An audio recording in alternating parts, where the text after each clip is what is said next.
sit down. Hello, everybody. Welcome to another episode of Build, Paint, Play.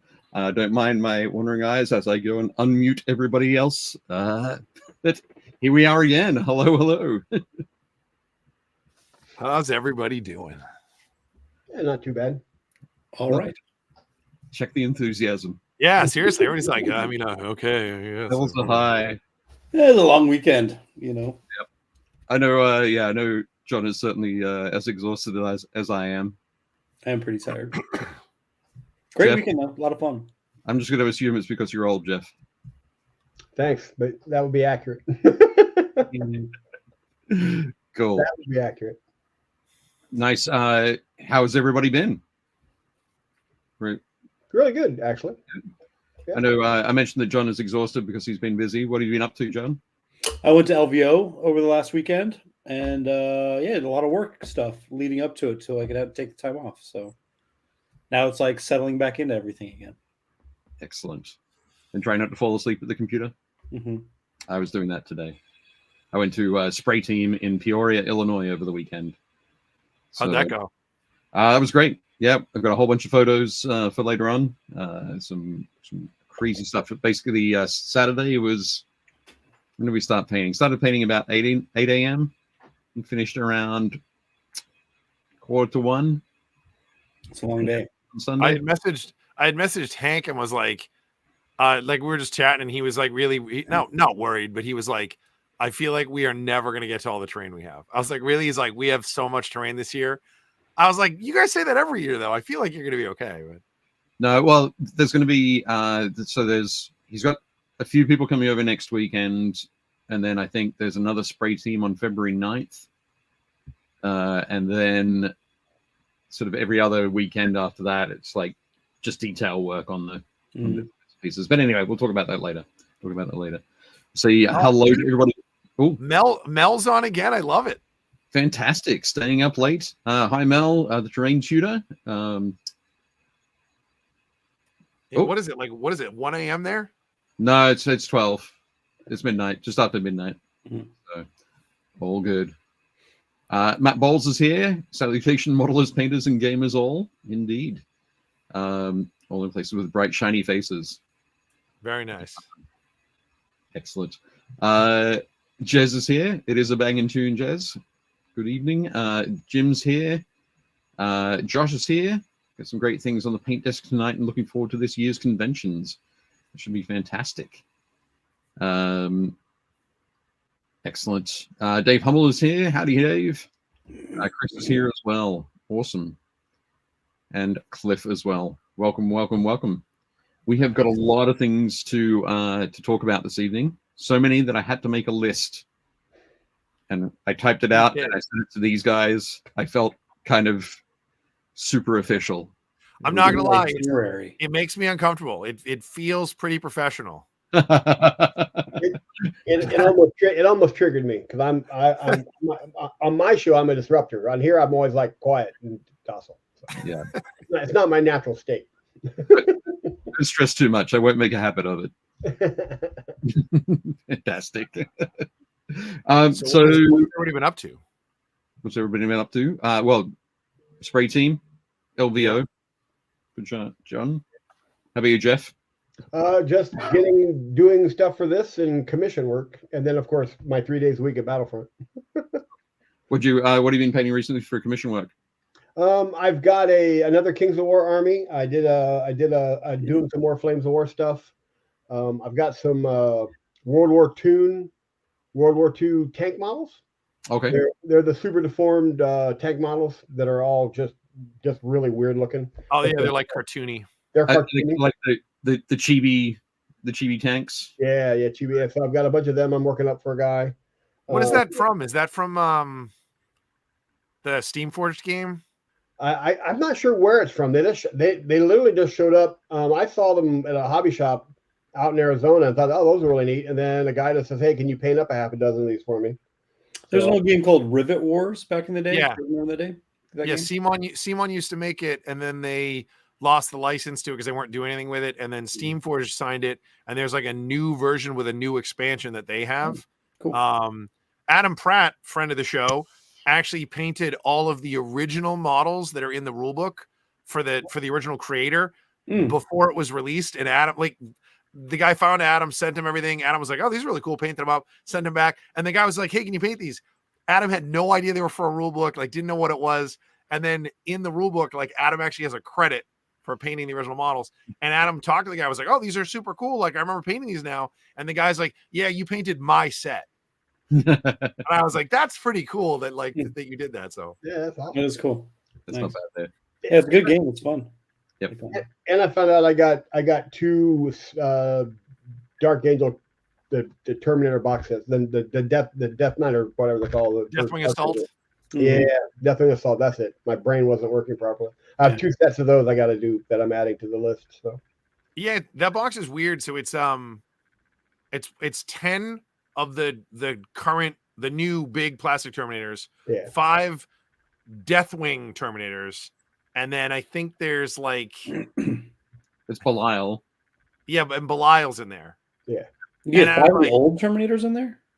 No, it's the new ones from Leviathan. It's the new upscale Indominus Terminators. The first set that came out. But it's just 10 of those. Like they're not Dark Angels, they're just 10 Terminators, and then 5 of the new Deathwing Terminators, which have like, you know, the sculpted shoulder pads and like the broken sword iconography all over them and that sort of stuff. Like they're great. It's a cool box. I was like, oh, I figured it would just be like 3 boxes of the Deathwing Knights instead of like 2 boxes of Terminators and a box of Deathwing Knights. But yeah.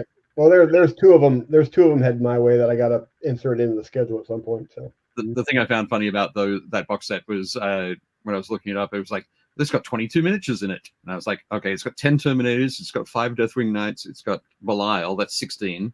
What are the other 6 models? And 2 teleport homers. There are 4 Watchers in the Dark and 2 teleport homers. Yeah. Like, really, a teleport homer's a miniature now?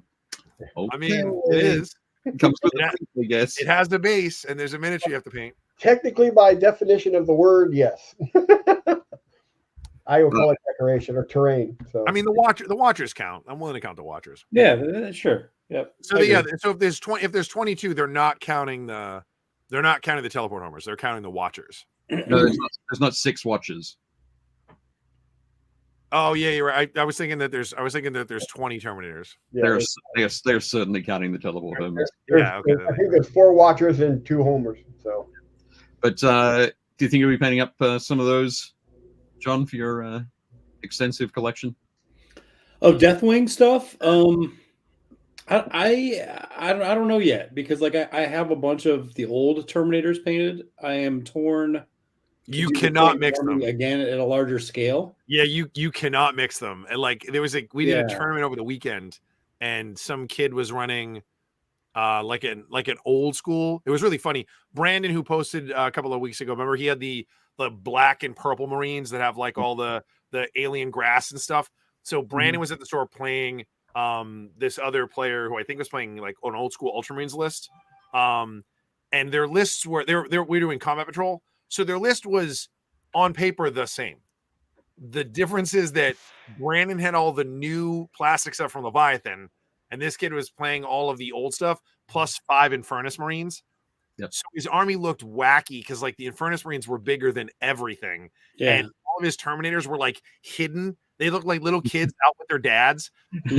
So at the end of the game, they were like figuring out their points, and I was like, "Are you guys playing the same combat roll?" They were like, "Yeah." So I grabbed the Ultramarine player's Terminator captain, and it's the old like 30 millimeter or 40 millimeter base with the metal guy who's like really stocky with the sword up like this, and that's his Terminator captain. And then there's the new like superhero Terminator captain in the Leviathan box that's like one of the biggest single models that's not a monster I've ever seen.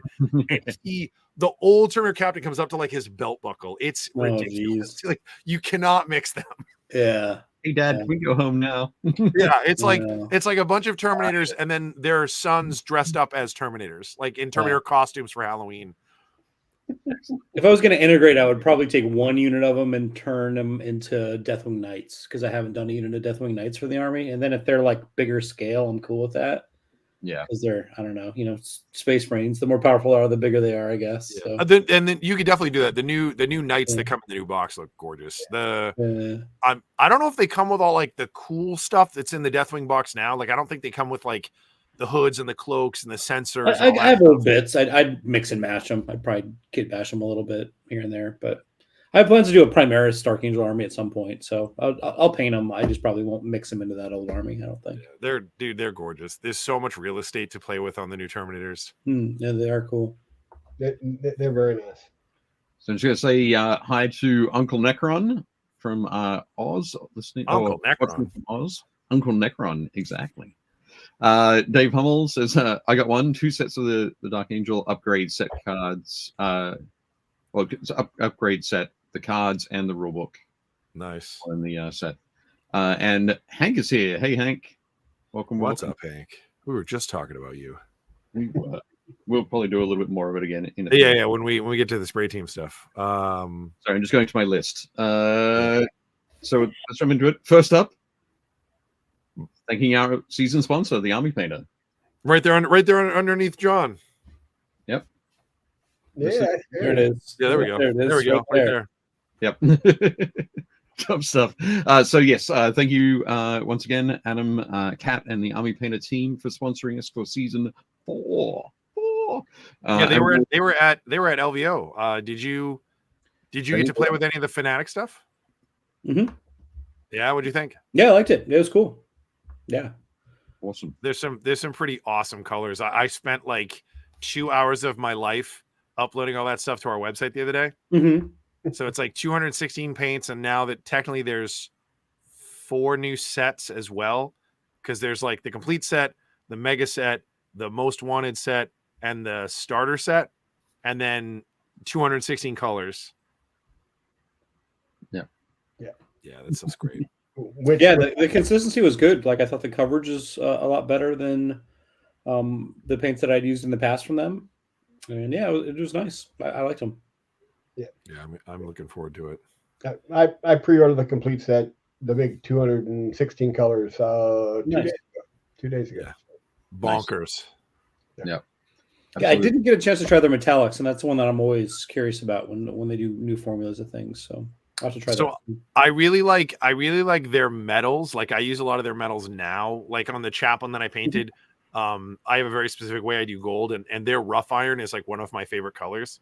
And I was actually bummed when I heard they were doing the war paints line. I was like, oh man, are you guys changing a bunch of colors? And Adam's like, no, there's like a double handful of colors that we kept and rolled over. So rough iron was one of them. It's kind of like the old GW tin bits.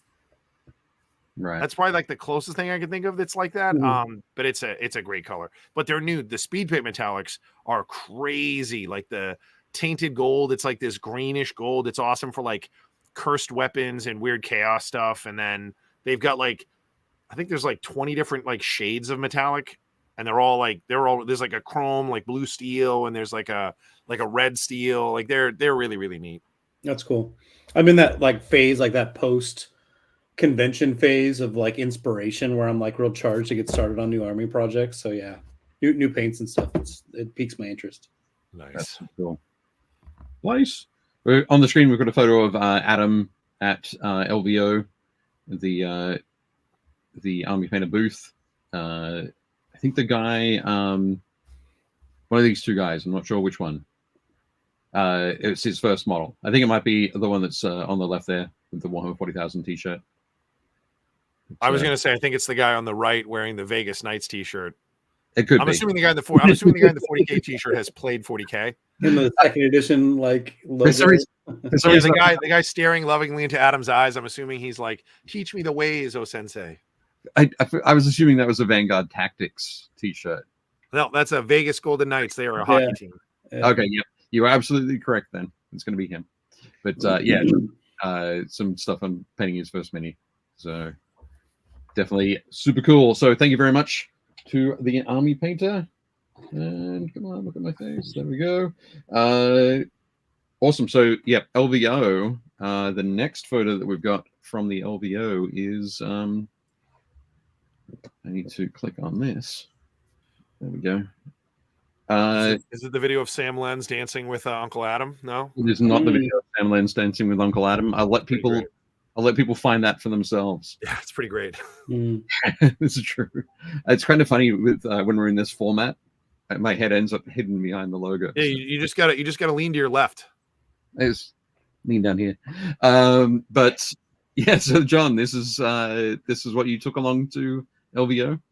Yeah. These are models that I started a while ago, but I finished them for LVO. I did a narrative kill team event, and I brought a unit of Fallen. I did the Legionary list, and I brought Fallen Angels. So yeah, it was very, very fun. It was super good time. Really nice custom tables. Everybody was really cool. There's a group called, what are they called? Squad Games, like the Squid Games logo, but it was Squad Games, and they specialize in kill team stuff. So they ran a really great event, big giant kill team event as well that I didn't play in, but I just played in the narrative side of it, and it was really cool.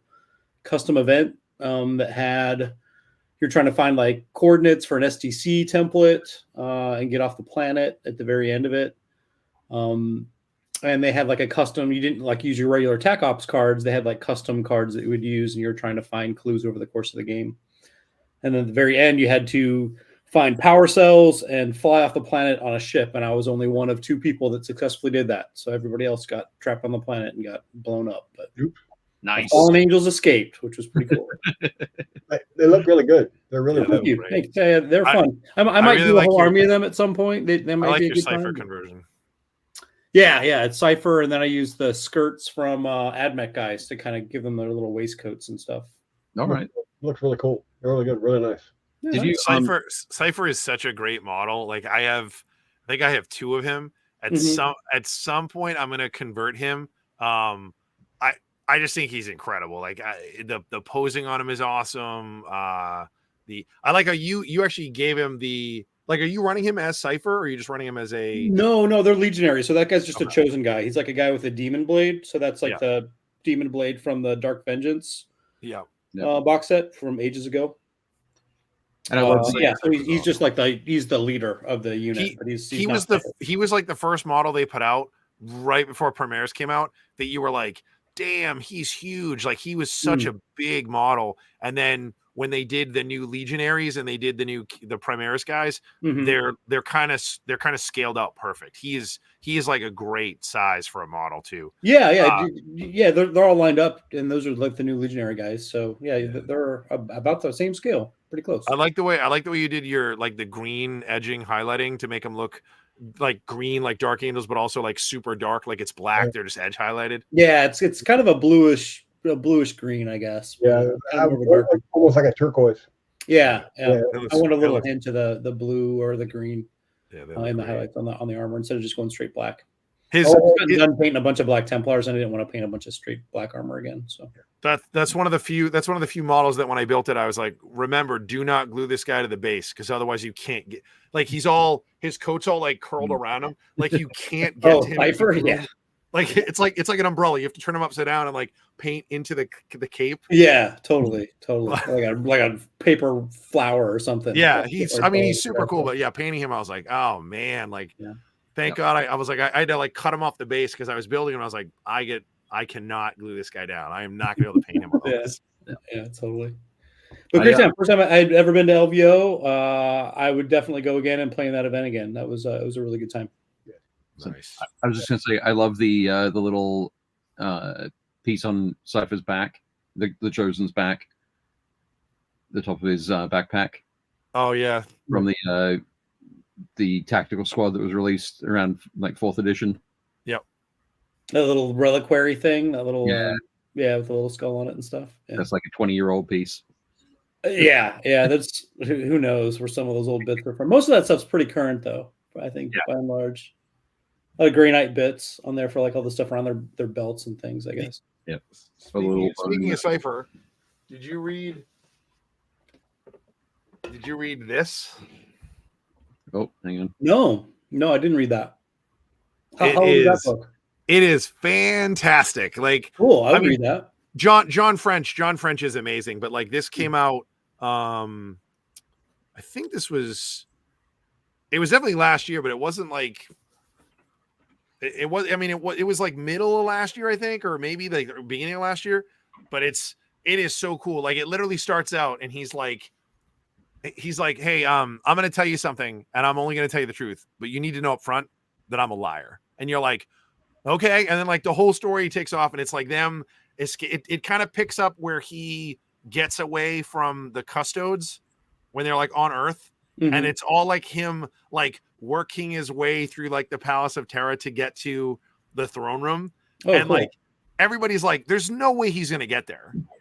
And like a bunch of agents are like, we should probably check it out. Like he's gone. We don't know where he is. And they're like, he's gonna go to the throne room. And all the custodes are like, there's no way. Like he can't get. Like we'll kill him. There's no way he'll get there. And then like he gets there. And you're like, what? Like it's great. It's such a cool book. It's a really, really neat way. I always liked Cypher because like he's not a bad guy. Like the whole thing about Cypher is like you're like, what is his deal? Like, is he a good guy? Is he a bad guy? Like he's carrying the lion sword.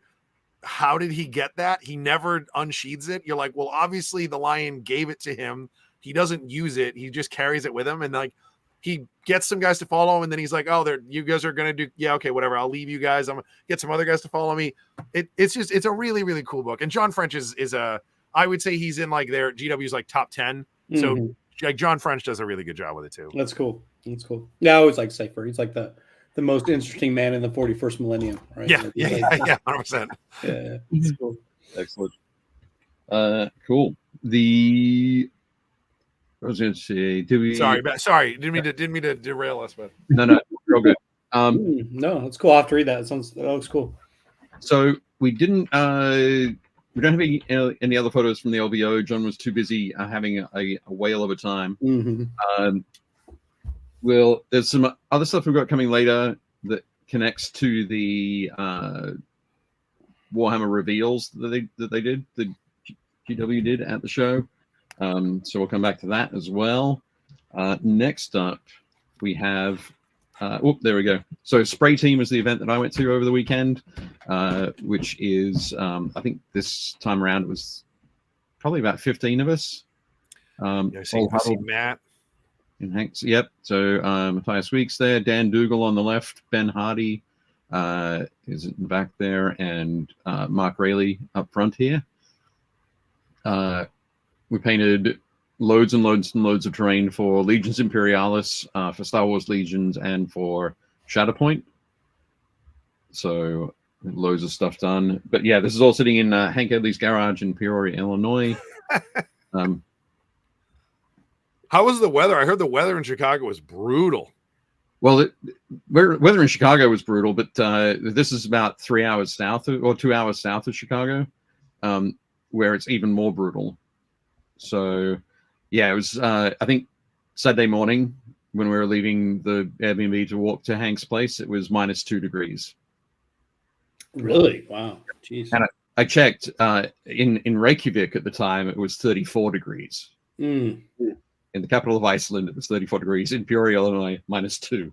Did it stay pretty warm in the garage? Thankfully, it did stay pretty warm in the garage.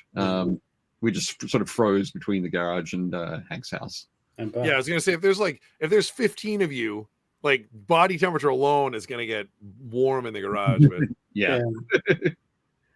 It's gonna heat it up a bit for sure. But yeah, this is the guys that are working on these are some 3D printed buildings. They look great. Those are really cool. They look like Imperial terrain, I think. They might be. Maybe. They look really good. I like that style before. I remember looking at those. Yeah. In the past. They're cool. they are good. So that's if they're 3D printed, as long as you can change the scale, those would be great for like BattleTech too. They're like the right kind of like aesthetic. Yeah. Probably be pretty fast to paint too, just like largely one color. Yeah. Cool. This is Matthias Weeks. Matthias is the man behind the website and the web cart and all the IT stuff. Oh, Hank says it's war scenery. War scenery. There we go. Nice. Yeah. That's me painting a bunch of other stuff, I think, from war scenery. Yeah. Perhaps. Next to Rich Erickson, Toby Donica, and Nathan Heron. I was gonna say I thought that was rich, so yeah, it is. Yep, it is. Ben Hardy Nice. painted up all the Legions Imperialis tiles. Cool. So there are plenty of those. Very nice. I think Mike Coleman had cut out some stencils for the road markings. And then this is just sort of a collection of shots of the massive amounts of terrain. So this was one scheme. It's kind of a blue, like a pale gray blue that fades to like a purplish blue for the colored sections, and everything else is in a gray. Dude, I did all of our stuff from our 2 starter boxes for the table almost exclusively with 4 spray paint cans. Right. Like after it was done, I went back and I put a wash, but like that was it. And they came out great. I was like, man, this stuff paints up super cool. Like, yeah, absolutely. This is a top down of so this is how we work sometimes. This tub had all of the buildings I had to paint in this scheme. So the buildings would come out onto the table in front of me. I'd paint them all, and then they'd go back into the tub in sort of in order. But yeah, this one was we went for like a dark coffee brown for the building, and then a rusty metal kind of look for the roofing. Actually, I don't know. More I don't know of if a you'll vibe.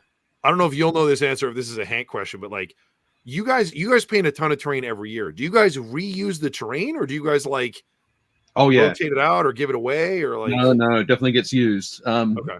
So this year, I think for there are something like 126 tables, I think, for Legions. Nice.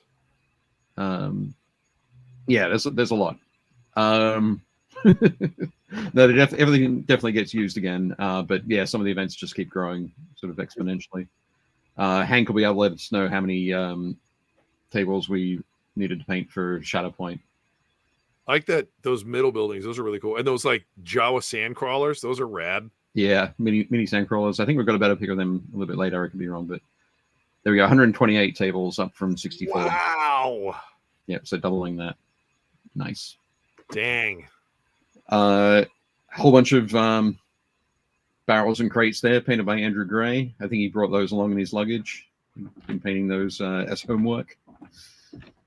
Yeah, Shatterpoint's awesome. That color scheme is great. Yep.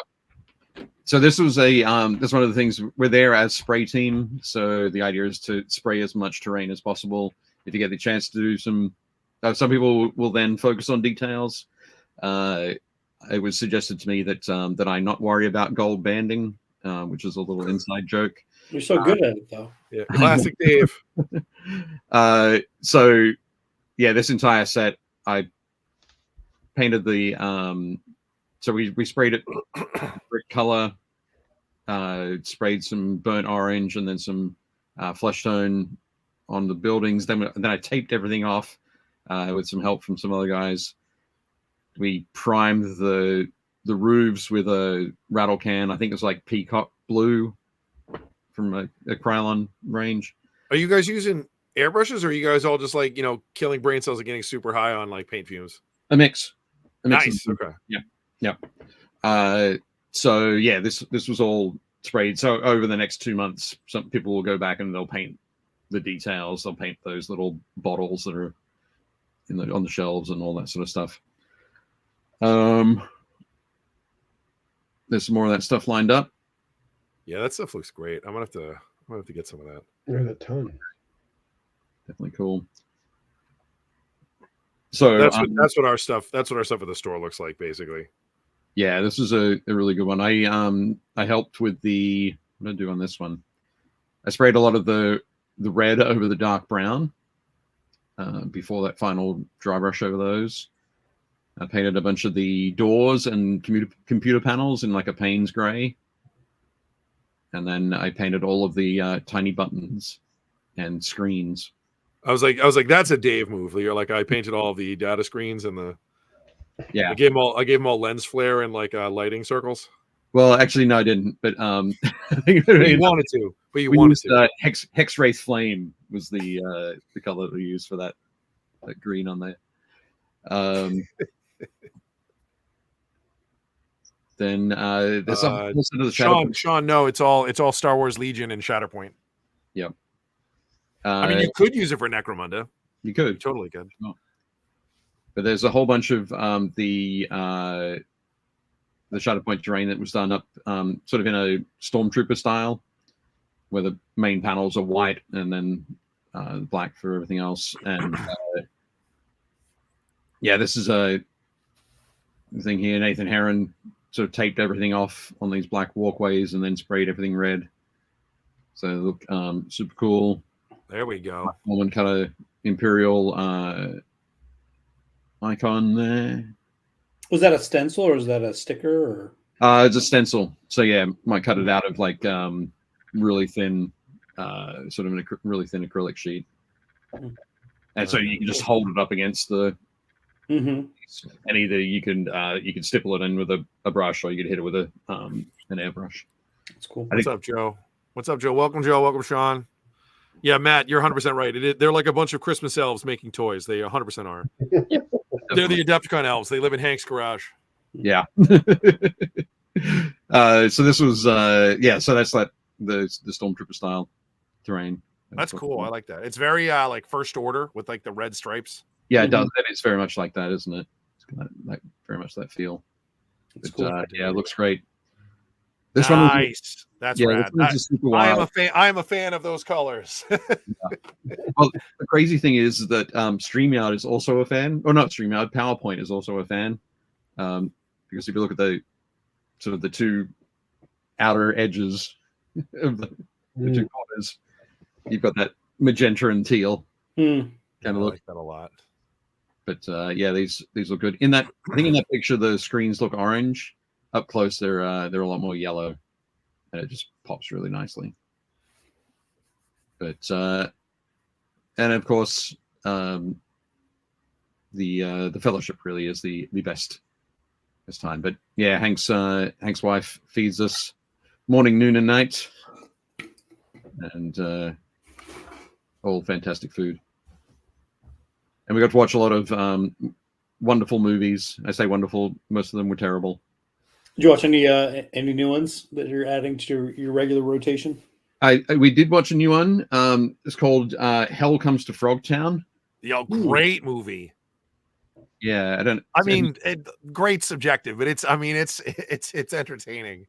I've heard of it. I've never seen it though. It's it's just quickly.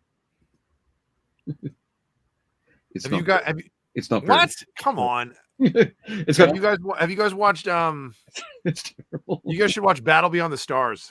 I've seen that. Fantastic that movie is pretty hype. That's a good one. Yeah. No, Hell Comes to Frogtown is a terrible movie with Roddy Piper in it, and the woman that plays Valeria from Conan. Yep. Conan. You should watch Dark Star. Dark Star's okay. Dark Star's okay. Dark Star is John Carpenter's first film. It's actually it's really good. So I really enjoy it. I haven't seen that one yet. Yeah, I'll check that out next time for sure. Hank says we have, so it must have been in the rotation. Yeah, Battle Beyond the Stars came up recently. I was talking to a friend of mine about it because of the new Netflix movie that Zack Snyder did, his Rebel Moon. Like, not to tangent you, but Rebel Moon was pitched as his like Star Wars treatment when they were rebooting the series, and like J.J. Abrams did like Phantom Menace and all that. Like they were taking quotes from like directors. So this was Zach's pitch, and the folks at Disney very politely were like, "This is cool. It's not really what we want to do, and it's a little darker than we want to do. So like, thanks, but we're good." But like I watched it because everybody was like raving about it, and we heard about it last year at Gamma, and like a buddy of ours was working on the RPG. So I was like, "Oh, we'll check it out." So I watched it. It's like a worse, way more expensive Battle Beyond the Stars, which is just a ripoff of Seven Samurai in space. Like it's all it is. It's the exact same movie, only Zach's cost like $135 million, and like Harvey Korman did it in like 1985 for like $1 million. Like I mean, it's really it's great, but it's definitely fun to watch. It's worth watching. So. Awesome. So yeah, if you happen to be at Adepticon, make sure you swing by the Star Wars tables. Check out all the stuff we were painting there, and also go and check out the Legions Imperialis tables. Plenty of fantastic stuff that was painted just this past weekend while it was -2 outside. That was cold outside. It was warm inside though, so it was good. I was going to try to come out. We talked about this last year. I really wanted to come out for spray team, but with moving the store and everything, and then me getting COVID, like I was like, there's just no, like we're so far behind. I was like, there's no way I can do it. Yeah, maybe next year. Yeah, again, the hope is that Ben and I right now are on the hunt. Ben and I are on the hunt for 2 employees. Yep. If we can bring on 2 people, I'll have a lot more flexibility. So next year, I'll probably go out and do it. So, yeah, excellent. Dave, you going back in February? I am not going back in February. No, sadly, I only have I don't have enough PTO at the moment. But anyway, moving on to showing some fun new stuff, or maybe not new stuff, but the new thing of showing some YouTube channels and some Instagram accounts to check out. Oh yeah, this is Dave's segment. Cool. Dave. So yes, I will show these and we'll talk about them. So first up, with a lot of the recent releases like Legions Imperialis and the Old World, the YouTube channel Blackbriar Gaming previously has been focused very heavily on Horus Heresy. So he is now sort of expanding to Legions Imperialis and the Old World as well. Very cool. I might be a little bit biased. He's Australian, so I definitely enjoy listening to his voice. But he also pays a lot of attention, plays the games, and knows what he's talking about. So I would highly recommend checking out Blackbriar Gaming. Usually they're sort of discussion videos rather than battle reports or anything like that. But if you want to get somebody's hot take on it, definitely check it out. I can't wait for those new Solar Auxilia for Heresy. They look great. Yeah, really cool. Yeah, like the last thing in the world I need is to start another army, but they look awesome. They do. Yeah. Oh, Jeff, you were going to say? Oh, Mel's leaving. Good night, Mel. Sweet dreams, buddy. I'll have to go to Blackbriar and get their take on because the legacy list for Old World dropped, and the Chaos Dwarfs are in there. So I'm about to get their take on it, see what their thoughts are. Yeah. No, it's definitely worth checking out. Look at Mel. Look at Mel going to town for us. I love it. Yep. Mel, you're hired. Mel, I need to hire as our PR guy. That would be great. But yes, so next up on the right there is an Instagram account, Steve Paints and Sculpts. I've mentioned Steve Paints and Sculpts before. It's Stephen May. He's a sculptor. I recently backed a Kickstarter of his for the sort of retro scouts, retro space marines. Oh yeah. I remember we looked at those. Yep. Those are good. Yeah. And but yeah, so Steve May used to work for GW, and he actually sculpted these. These are one of the last things he sculpted before he left. Sure. And of course, now that he doesn't work for him, he's able to say, "I made these." Yeah, Ben and I were talking about that the other day. I thought it's really weird that GW stopped crediting their sculptors and their art team. Like I always really liked it when who's the guy who did the second version of the Daemonettes, the ones that had like the tentacle hair and like Juan Diaz. Yeah, Juan Diaz. Like whenever they were like, oh, this new sculpt from Juan Diaz, I was like, I'm gonna get that because I love Juan Diaz's work. Like, you know what I mean? Like you kind of became fans of certain styles. Yeah. I just don't know why they don't do that. It's like it doesn't hurt them. Well, we can talk about that later. Sure. But I mean, it was definitely a change because they used to do it. Yeah, for sure. I've heard rumors. I'll leave it at that. Yeah. So yeah, definitely highly recommend Steve Paints and Sculpts. So Steve's brother is Andrew May of Meridian Miniatures. So you can also check out him sculpting as well. So next up, so speaking of the releases or the things that were shown off at LVO, Nikki Grillet spent a bunch of time working at GW as well. She did a whole bunch of. She was basically there. She was there as a concept artist. This is a post from her Instagram account. Some Tyranid ideas, obviously, but a lot of the models that were shown, like the Warcry set of Fantastic Minis and a few others, she'd done the concept work for them. I think a bunch of the Kroot. She did a lot of concept work for the Kroot, but she left before they were turned into miniatures. So she was excited to see the way that her ideas had been translated, which was super cool. But yeah, definitely. Also, Nikki is famous for her work on creating little dioramas inside boxes, which are now kind of known as Grillet boxes. Nice. So, but also there we've got Imperium Nihilus. I think last week when I mentioned Baharoth, the Cry of Old Paint, we were talking about one or two other pieces that I suggested there were one or two other pieces that he might have done, but he said no. One of them was Imperium Nihilus, had worked on it, and I definitely recommend going and checking out Imperium Nihilus, the Imperium Nihilus account, because they're working on a huge, absolutely massive table / diorama with the Golden Throne. That's going to sort of be the Golden Throne based on one of the Neil Roberts piece from, I think, one of the later books in the Siege of Terror series. Nice. So definitely super cool. And then the last thing before we get into talking about our armies and sort of catching up on where we're all at, is talking about our my mind's gone blank. What was I calling him? Our Warlords sponsor. So sponsor of the Tale of Four Warlords segment or episodes is Armored Wolf. So they're coming on board, and so this is Trevor Allison from Alaska. Does a lot of fantastic leather work, and Dude, Trevor's bags are so good. Like, yeah, super awesome.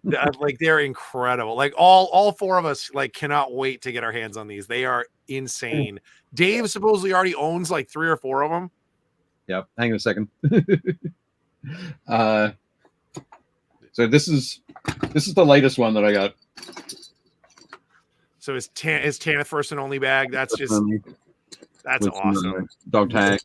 Very cool. I might not be able to see it because of the sheen. It's but camo. The upper leather is camo. That's awesome. Yeah. It's very much a camo cloak sort of camo. That's cool. What do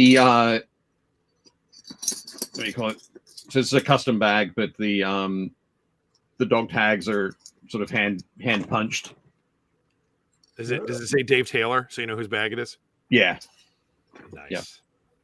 Taylor D. Tanith first. And he did this on April 8th. Dude, that's so cool. I cannot wait. I cannot wait to get our bags. This Did one. you guys already send designs and stuff? A little. I don't know what order he's doing them in. Like he messaged me and like ran some stuff by me, and I was like, "Oh, that's cool." And then I know he was messaging Jeff about the wolf spear stuff. Yeah, and what he's done is perfect. That he just mentioned doing a lighter gray with it. Yeah, that'd be great. But what you've already done is perfect. That's So- cool.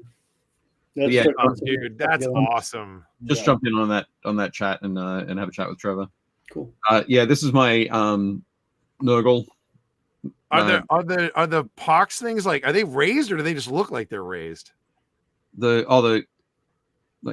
Like the buboes, like the warts? Yeah, they're kind of they're made of they're part of the leather, and it's just been worked in around it. Dude, So that's Desert Reckonite is a lot of this. But, those are incredible. Yeah, it's awesome. The maggots. They're calling out. That's awesome. That's so gnarly. Yeah, that's cool. They're actually they're kind of disgusting there, but they're fishing lures. Dude, that's so good. And because my like the fly is kind of the symbol, or the path of Yeah. my Very nice. Death Guard. You got that shimmering kind of. Yeah, the shimmery top's really cool too. Man, his bags are gorgeous. Yeah, they're nice. Where are the That's- other two? What's that? Where are the other two? Well, the other one. I've got one other one, and then there'll be my Fjalna Storner bag as well. So good. But yeah, super cool. So thank you very much, Trevor, for sponsoring these episodes, the Warlords episodes over the next few months. I want to talk to you about a Votan bag for my League of Votan.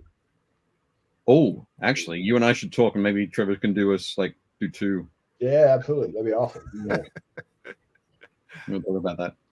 But yeah, there's a link down below for Trevor's Etsy store. You can contact him through there, or you can check out Armored Wolf on Facebook or Instagram as well. Yeah, good stuff.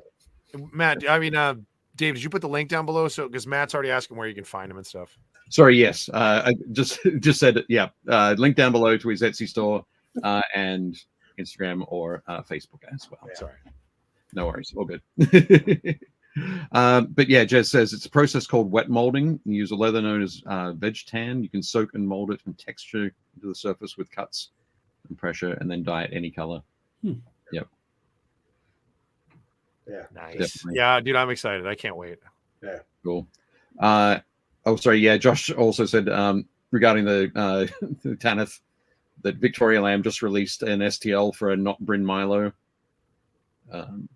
They've had non Bryn Milo for a while. Yeah, but she's not as an STL. You Oh can yeah, that's true. go buy the STL and print it yourself. I was like, because I have Bryn Milo. I got it from Victoria or I didn't get it from Victoria. I got it from Trenchworks, I think, at Adepticon last year. Yeah, but from her range for sure. Definitely cool. So there we go. So we talked about a whole bunch of stuff, and we are almost at where I thought we would be. I thought it would be 7:45. We're at 7:48. All right, Jeff, you and I need to step it up and derail things. I know. I told him I was kind of triggered, so we have to figure it out. So get off tangent. Talk about something. Okay.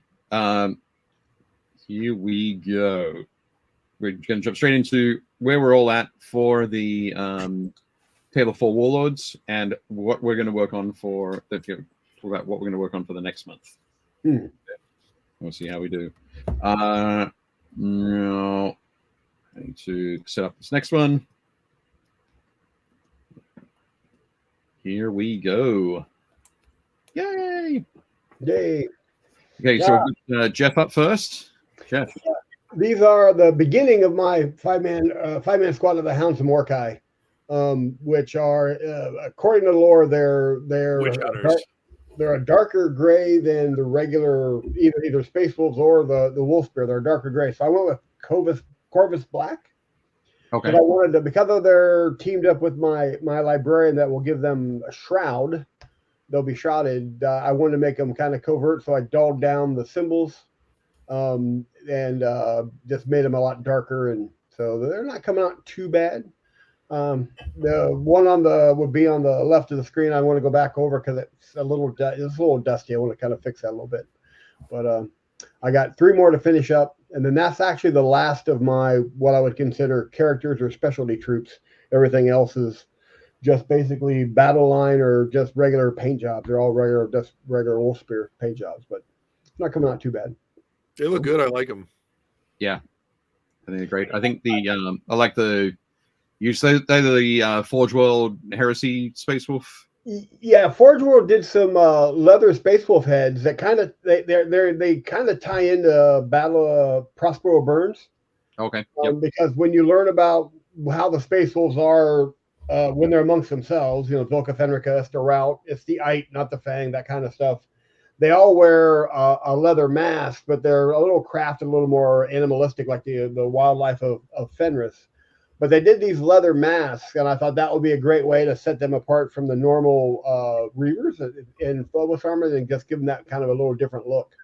So, and I get a lot of hassle all the time because I love painting Marines without helmets.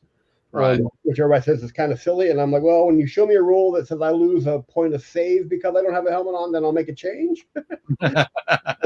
Until then, I'll go with what I paint by the rule of cool. If I think it's cool, I do it. So I like it. It's all good. I get it. Like I'm completely the opposite. I almost never paint Space Marines without helmets on. Yeah. Plus, I actually like doing a variety of flesh tones.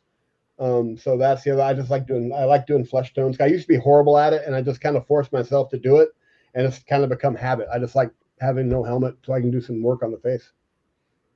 Yep. Yeah, that's about it. Sorry, So, Joe says, "Damn a hero instead of wear helmets." Dave, you just got super echoey. I don't know what you did, but yeah, I didn't do anything. yeah, you really actually. Wow, you were fine, and now you're super echoey. Hang on a second. I'm going to try something. Am I still super echoey? Yep. We all are. Yeah, it's I don't know. Yeah, like all of a sudden we're all super echoey. Where's that happening? Where's it Oh, there we go. It's Not fixed. back. Yeah. It's fixed. Yeah. Yep. This is maybe, it's back. No, it's back now. What's happening, John Schaefer? I noticed that you were muted there for a second. I don't know. Here, does this help it? Let's see. Yep, doesn't sound echoey. Yeah, that's wild. Yeah. But it wasn't doing it before. I know. Yeah, it's weird. Yeah. How is it me? Yeah. Yeah, Okay. but now it's not. Yeah, now we're not. Huh. I don't All know. right, whatever. Let's not jinx it. Okay.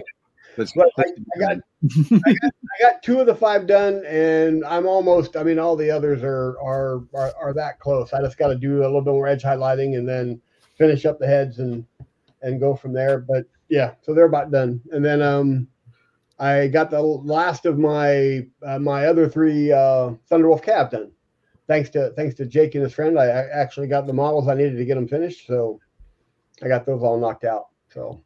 Excellent. Yeah, Ben had like almost 2 boxes, but he had used a bunch of the weapons, and I was like, I don't think Jeff needs the weapons. He's converting them all. So Yeah. Well, having the extra bits and bobs there as well has been really good. I really appreciate it. So yeah, we got them done. So but yeah, there's I have 6 total. I haven't decided yet if I'm going to run them as 2 squads of 3 or 1 big 6. I think I'm going to go with 1 big 6, 6-man pack. yeah, But, your wolves are great. I love the teeth and the gums and stuff came out great. Yeah. And then I had to put my tactical rock in there just because. Tactical ledge. Yeah, tactical altar. It's an actual altar. So there's a lot of stuff I want to do depending on how time goes. There's a lot of things on the models I want to add that I'm kind of cutting corners now just to get as much done as I can so they look okay. But like I want to put some blood on the altar. I want to add some more stuff to the bases and just a little more detail work that if I have time at the end, I'll go back and try to do. But I'm getting them to a point that they look really good on the tabletop. And then when I see where I'm at as we get closer to the goal line, I'll go back and add some detail. So, Jeff, you did such a good job on these. There's so much like cool textural stuff on this. Like even like the shading you got on like the rock sections themselves on the bases look awesome. Like the depth of color, like those look like real rocks, which is awesome. Thank you. That's such a hard thing to do because so many people like screwed up. Like I painted it gray, and I'm like, rocks aren't just gray. Like you did such a good job with like the gradients and all the edging. And I used to just paint them all solid colors and then do a quick dry brush, but I've actually I never really use stippling a lot, and that's what I'm doing on those. I'll start with the fang, and then there's like 4 different shades of gray I stipple on there just to get a variety of colors. And then I give them a dry brush of the highlight color for the dirt, the brown. Yeah. I give them a quick light dry brush of that to kind of just add some different colors in there. So they came up pretty nice. I'm pretty happy with them. Yeah, that unit is terrifying. Yeah. Yeah.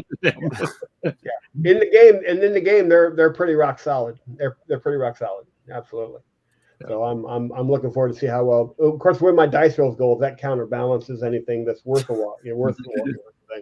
So nice. My dice rolls are always horrible, but from this point on, I got all the characters are done, the vehicles are done. All I've got left are my heavy intercessors, my jump pack guys, my inceptors, and there's and my Termies. That's it. It's all line guys. Now it's just assembly line painting, which will be the, I'll be bashing my head in the table after about 2 days. It just, yeah. Nice. But yeah, they're coming along quite nicely. So Excellent. and I have confirmed I will be at Adepticon all week, so I'll be there. So cool, awesome. Yeah. We also have your Phobos librarian that we showed last week, I think. Yeah. This guy is rad. Everybody loves this guy. I said he's very superhero. Yeah, I really thought that because Wolf Spear are all that ghost gray, and then they have their faceplate on the helmet is white. And when I put that on, that white around that under that black hood, that white really pops. Yeah, and it looks really good. But that Dave, I think I sent Dave my first iteration of that. Yep. And well, since the one I sent you, Dave, that I could not figure out because I wanted to kind of make a kind of a texture that matched the terrain, I just couldn't get it to where I was happy with it. I stripped that cloak 3 times. Yeah. And finally, I was playing World of Tank Blitz, and I was going up against a KV2 that had this really rare camouflage pattern that was kind of like that. And I literally in the middle of the game went, that's the camo. I need that. I'm doing that. So it looks great. Like the geometric dazzle camo. Yeah. It just looks awesome. Yeah. Well, the only thing I couldn't match on the because I took 3 screenshots while I was playing the game and then got myself killed because I was more interested in following that KV2 around than getting screenshots of it. The only thing I can't match is the camouflage he used was animated, and all the white outlines on the geometric shapes would actually fade in and out and kind of glow. I couldn't get that part, but other than that, it's pretty accurate. So yeah, but I really like how it came out now. But after 3 times on that cloak, I finally got where I was happy with it. Yeah, I love that. I love all the new sculpts where like the guys are all wearing armor and then he has gloves on. Right. He doesn't get enough tack from his regular. Right. He needs that extra sort of tactile sort of feel. And he's chilly. He's like, I'm gonna put on a coat and some gloves. Yeah. And a vest. He's got a vest on too. And a hood. He's got his hoodie on. Yeah. He's all prepped. So yeah, he's good. Yeah. Oh, this guy's awesome. Yeah. I think we showed him 2 or 3 weeks ago, but yeah, super cool. Yeah, no, he was. I really like the Pop Goes the Monkey accessories. I like that style of the shoulders. And then I with my anything Space Wolf, I like to hang shields on anything I can hang a shield on. To kind of replicate that long Viking longboat with all the shields lined up the sides. Originally, he had 4 other shields on him, and I went, okay, that's just too much. I just got to take those off. So yeah, but he's not coming out too bad. I'm pretty happy with the claws. Jeff, I imagine you being like, "Oh, that looks really cool. I'll do a second one, a third one, and then you put on the 4th one. You're like, that's too many. I went too far. He originally had over the power supplies on the claws. I had a I can't think of the name of the type of shield, but it wasn't a round shield. It was one of the longer shields. A tower shield. Both of those, and I had him on his knees. And I went, okay, that's good. Now we've just really crossed into silk. I mean, I call my style a cartoon style, and I just went, well, that's just too Looney Tunes. I got to take these off. I do like the torso carapace pieces and the shoulder pads. It makes them look like a Leviathan. Yeah, there's a lot of really, really good things. The only thing that really depresses me about this model is it sits in the case next to my Bjorn model, which is my favorite. Oh God, he's like Bjorn comes up to like his like the Meltas. Yeah, well, he makes him look like one of the little robots in Silent Running. I don't know if you ever saw that movie with Huey, Dewey, and Louie. Those little tiny robots. Yeah. The new dreadnoughts next to the old dreadnoughts next to the new one remind me of those 3 robots from that movie, and it really depresses me. So I'm really hoping when the Faithfuls come around, Bjorn's going to get an upgrade. So, I mean, I would just convert him using one of these. Yeah, well, I've got one in works, but somebody called and said, "Hey, we're doing the Tale of 4 Warlords. You want to participate?" I said, "Yeah," and I threw that away and I started these. Nice. I said that. I said, "Bjorn, you'll be around forever, pal. I'll come back. Work my way back around to you." So, cool. Yeah. So Everything's looking great there, Jeff. Thank you. Very cool. Get all the nice words. You think it's so you got intercessors and assault intercessors are going to be next? I'm probably after I finish up the last 3 of the Hounds of Mordecai, I'm going to start on my my intercessors with jump packs. Yep.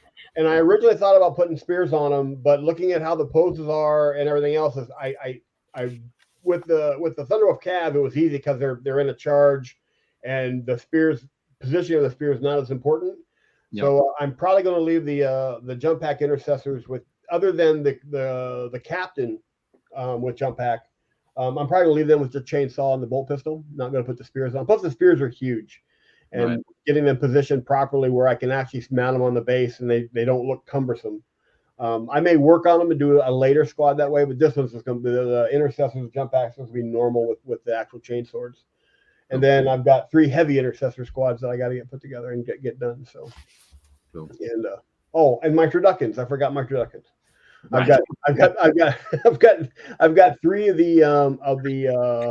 the centurions, those guys, but not the close combat guys. I got the heavy support guys. Yeah, the Devastator ones. Yeah, because I was looking at the stuff you got. I go, John's bringing knights, and I go, Dave's got a ton of tanks. I said, if we actually play any games, I got very little that can actually bring anything down. I need long fangs, and I have a real problem putting actual long fang models next to Primaris models because they all have that, we talked about earlier with the Terminators.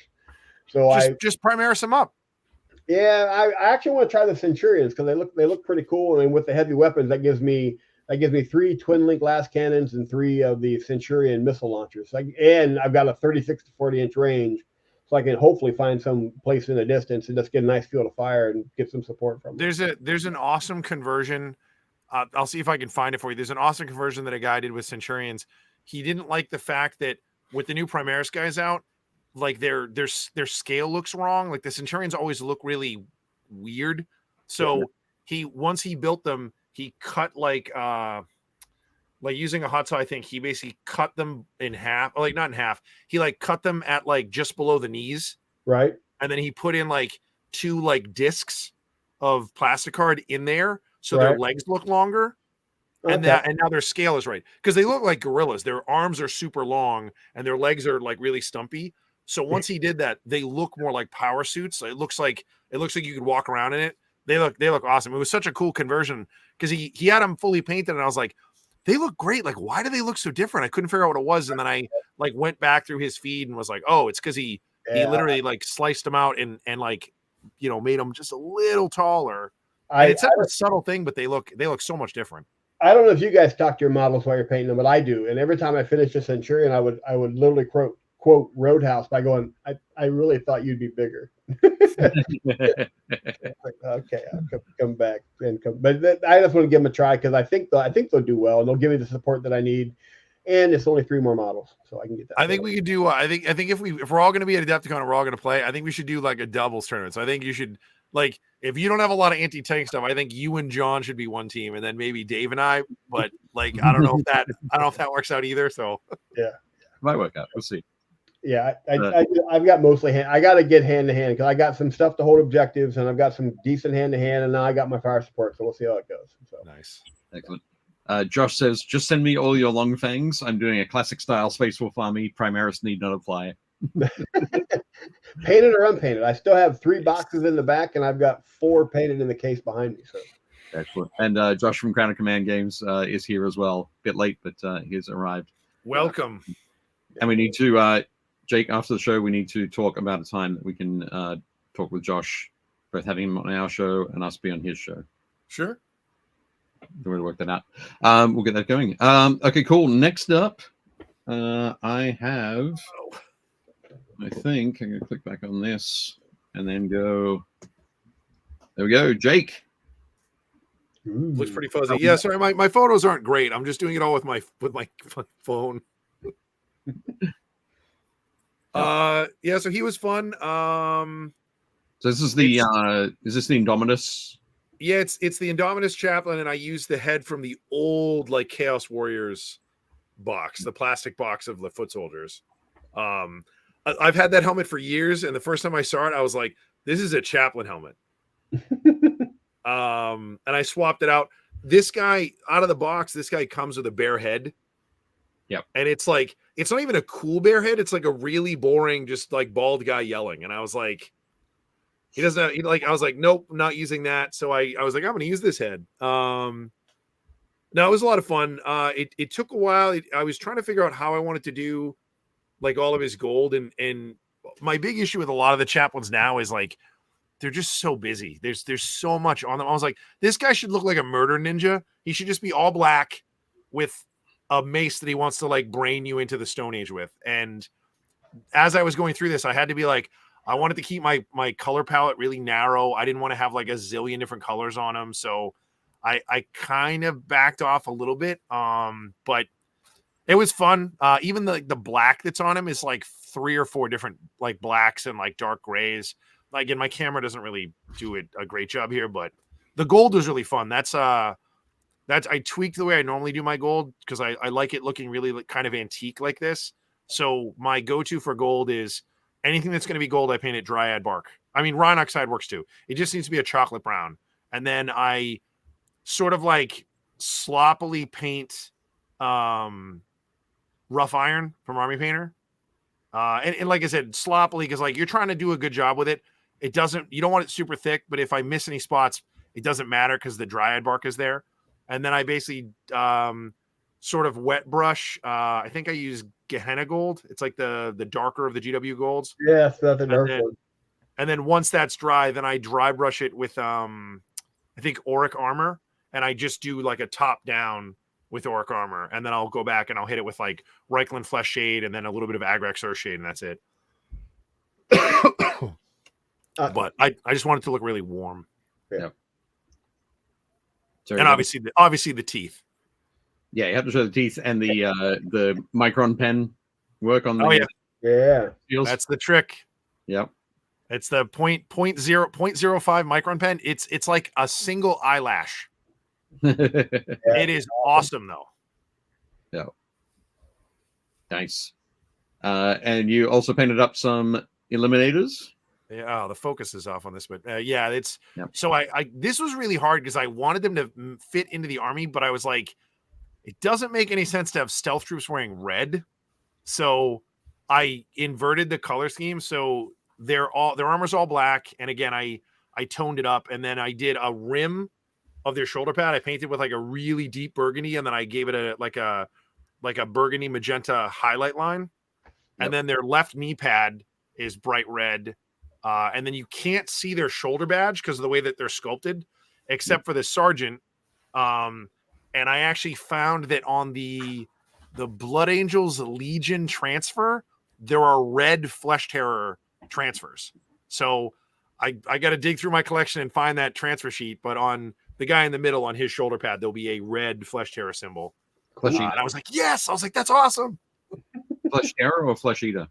Flesh Eater. Yeah, it's the jaws, but it's in red instead of white. Okay, cool. But it'll work out perfect for them because I didn't want to have any white on them really. Yeah. And the next shot here is I bet it's the one that you're most happy with. Yeah, this was an attempt at something new I've never done before. So I found a bunch of guys that do like the crawling stealth cloak kind of technology, and I liked it.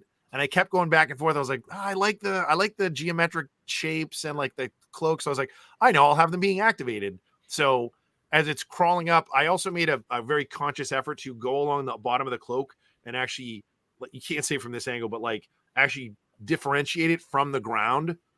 So there is a line between the cloak and the surface, but it was fun. I think one of my favorite things about this is on the guy on the left and the chaplain. I actually made I used the sculpting tool and I actually make boot prints. So I actually like made little hash marks and lines. So there actually is a footprint there that then he stepped forward from to kneel down. Right. But Nice. I think it came out okay. I'm not super happy with it, but I like it. I was like, this is okay. Feeling good. Yeah, it's pretty cool. Thanks, man. Yep. It was Jez, definitely weird. I've never done anything like that before. So Jez said, but that's just a picture of terrain with some empty bases. Yeah. All you can see is a mohawk on the left. It's just a blonde mohawk. That's Is that you? Is that you? yeah, sure, that's me. Fantastic. You should do some versions of this. I don't know if you guys remember back in the day when we did the Frodo wearing the ring.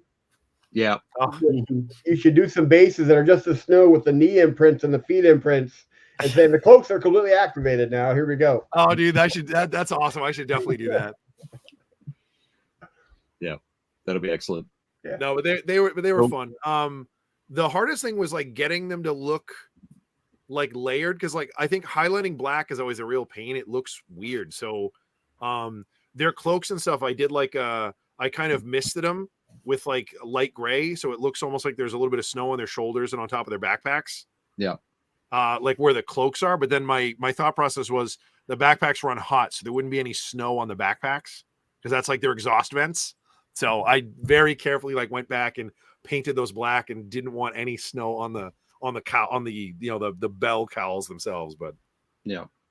So all this squad needs now is like I said, I got to do a transfer on the sergeant's left shoulder, and then I got to do squad markings on like the circle plates on the backpack. But I'm Right. gonna do those in red so they're subdued. Cool. Yeah, that look great. Yeah, very Thanks, nice. man. Really nice. So what's your plan for your next unit? What do you think you'll be? So I think next I'm gonna do the two. I'm gonna do the two repulsor. I'm gonna do the two troop repulsors. Okay. So I'll Yep. do two red repulsors. Right. I have Cool. to do an executioner and three repulsors total, but the other two will be different. The executioner is going to be a command tank, and the other repulsor is going to be Death Company, so it'll be black. So I'm gonna do the two red ones to like get them out of the way. Okay. Nice. That's my my pile of tanks. So I think I got them all now, right? Yeah, repulsor, executioner. Yeah. Cool. You know what was really weird, and I found this out the other day. So on the box, the guy in the cupola Yeah. has a Gatling gun. Yep. It doesn't exist anymore in In the the rules. No. Like you It's used to be able to ridiculous. give them. You used to be able to give them a. So you either have the twin heavy bolt, or sorry, the onslaught Gatling cannon, or the heavy onslaught Gatling cannon, and you can swap that out for the twin last Talon. And Yep. then the pintle mount, it's either an Iron Hell stubber, or you Yep. could upgrade that to an onslaught Gatling cannon, not a heavy onslaught Gatling cannon. Yep. And the stat line was similar. It was like, I think, a point less strength, and it had 4 less shots, and it did like 1 less AP. But I was like, oh, that thing's awesome. It just cranks out shots. And they got rid of it. The stubber still exists. And Yep. then somebody was saying that the onslaught Gatling cannon is just like sort of like rounded into the defensive weapon array. And I Yeah. was like, come on, dude. It has way less shots. So, so I was like, well, I guess I won't use that. I'm just going to give it a heavy stubber. But Yeah. But it's weird because like the bits are still in it, and there's like 0. It doesn't exist anymore as a profile. Like it does not exist. Yeah, it is. It is strange. I don't know why. It looks cool. I mean, anything with a Gatling gun just looks cool. It does look super cool. Excellent. Okay, so tanks for you for next time. Yep, a pair of tanks. Pair of tanks. John Schaefer, we've got you up next. And here we go. So you got your first two armigers. Armigers, yeah. All I have left to do on these guys is put decals on them, really. Excellent. And I'm designing the decals. I have those sketched out. I was going to share them, but I've got a little bit more work to do on those. So I'm going to try to finish those up. Cool. And then get some custom decals made. So I've got a Centaur and a Medusa for these two. Excellent. And I these think they're are going to go great. on their right shoulder pad, the orange shoulder pad. Yeah. I agree with Matt in the chat. That color is awesome. I just love that color. Did you airbrush these, John? Mm-hmm. Yeah, airbrush the armor plate separate. Procryl paints mostly. It's warm yellow, I think is the most of it. Warm yellow, and what else do I got? Burnt orange, yellow ochre, And the last color is bright ivory. Those are the 4 colors I used. Wow, they look great. They look rad. And did you use Payne's Gray on the over the black or? Yeah, Payne's Gray is like the kind of like the darker spots, like the shoulder pads and stuff like that. It is coal black, I think, and then Payne's Gray over top of that, airbrushed up. Right. But I'll put the decals down over top of it, and then I'll do some more oil washes over top of that to kind of get it to blend in and stuff. Yeah.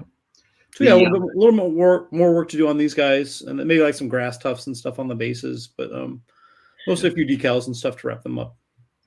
All of your is all of your skeletal stuff done? Yeah, you mean like all the like undercarriage and everything like that? Yeah. Mm-hmm. It looks really I was, as I say, I thought it was. It looks really rich. That like the right shin. I don't know the way the legs bend, but on the guy on the left there. So I guess the leg that's furthest to the left. Mm-hmm. Oh, the one with the yellow armor plate. Yeah, that sheen is beautiful. Oh, thanks. Awesome. I haven't hit him with a dull coat or anything, so that's just that's mostly pro acrylics for the metallics, so dark steel and silver. Right. I think mostly. I did an oil wash on it though. I guess I mixed up a little bit of purple and black together to get it like a little bit of a purpley tone, maybe for more contrast against the yellow. Yeah, and then oil washed all the undercarriage and stuff. It's really fast.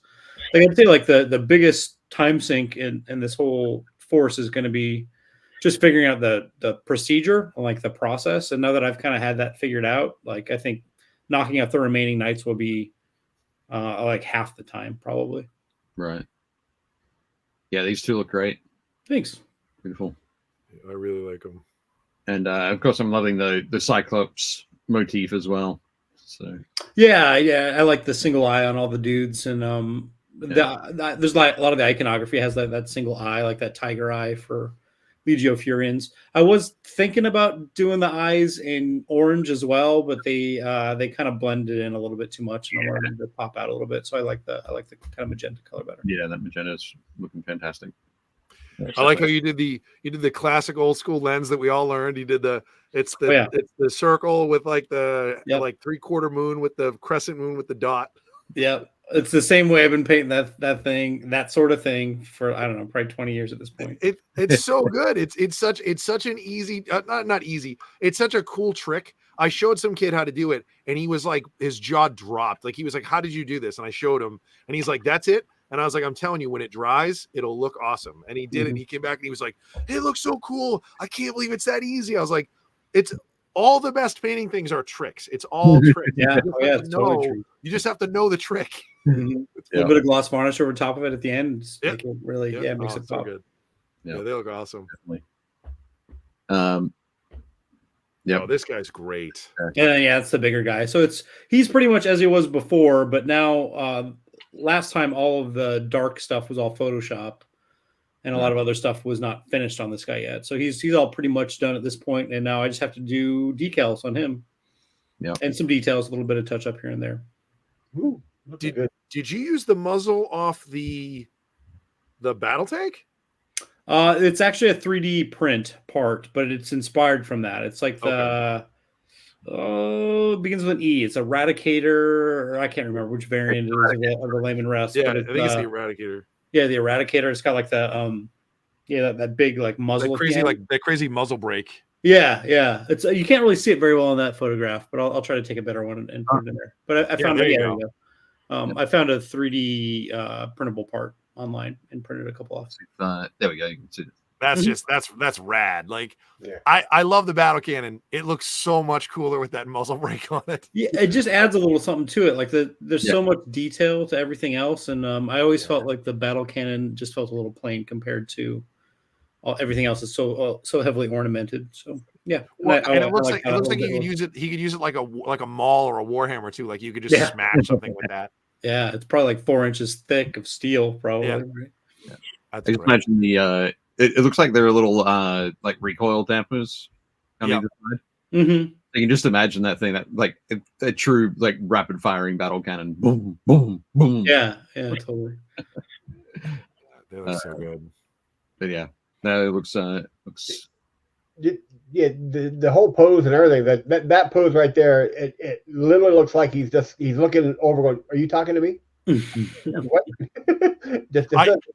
He's literally. I hear him being like, "You have 10 seconds to comply." Like he's literally like ED209 from RoboCop. He's about to like light somebody up. You have parked your Rhino illegally. Yeah, no kidding. Right. There's that angle, that picture, and he looks like he's ready to just go tear some stuff up. I love that he's essentially armed with a battle cannon off a tank that's rapid fire, so it shoots twice, and then he has a pair of heavy stubbers, and then on his back he has 2 more heavy stubbers that get anti-air. So it's like 4 machine guns. He's armed with he has double the firepower of a tank. Is literally what he's got. Yeah. It's awesome. Like all small arm stuff. Yeah, he's so fun. good. one of the things I'm loving is the way that the carapace has that wonderful arc on it anyway. Yeah. But the way that you position everything and like looking through the photos, it just carries that arc. Down. So it's just really grounded and heavy. So yeah, this guy is probably the most rooted out of all of them, out of all the poses. The other one that I've done is like him kind of running forward, and he has one leg off. But I wanted this guy to look really heavy. I might actually swap out one of the arms on this guy and make him the 2-gun variant. Just to make him even more planted, I think. I'm not gonna lie. I think those legs are way cooler than the regular legs. The Chaos Knight legs, they add that extra joint. Yeah, extra bird leg joint. That's another 3D printed part on these too. I wanted a little but again, bit more... like from a mech standpoint, you're like, it would just make him more stable. Yeah, like more recoil, more stable and more maneuverable. Yeah. He's great. That head's awesome too. I'm assuming that head's a 3D print? That's actually that's an old GW one that was made for the Castellans from Forge World, and that was like one of the very first ones that I bought a long time ago, and then I 3D printed 2 other ones. Yeah, I like it's got that iris eye. Yeah, like a camera. Yeah, that's I really love that. cool. It's got like the aperture kind of. Yeah, that's awesome. I'm waiting for that to open up fully and be like the big death beam. Yeah. Yeah, like 1950s, like killer robot from outer space. Yeah. Yep. So the leader, like the HQ choice for this army, it has like a even bigger, like a really big, massive single lens for his head. And what I'm going to do for that is I want to try to paint a burning horizon, like reflected in the lens itself, because it's so big. All right. Wow. That'd be awesome. I think it's going to be that'll be like the extra little bit that I'll spend on the character model, I think. You got to make sure that like on your phone you have like the soundbite from the original War of the Worlds, like the laser that sounds like a car starter. Yep. That would be sweet. Dude, these are great. Those models are awesome.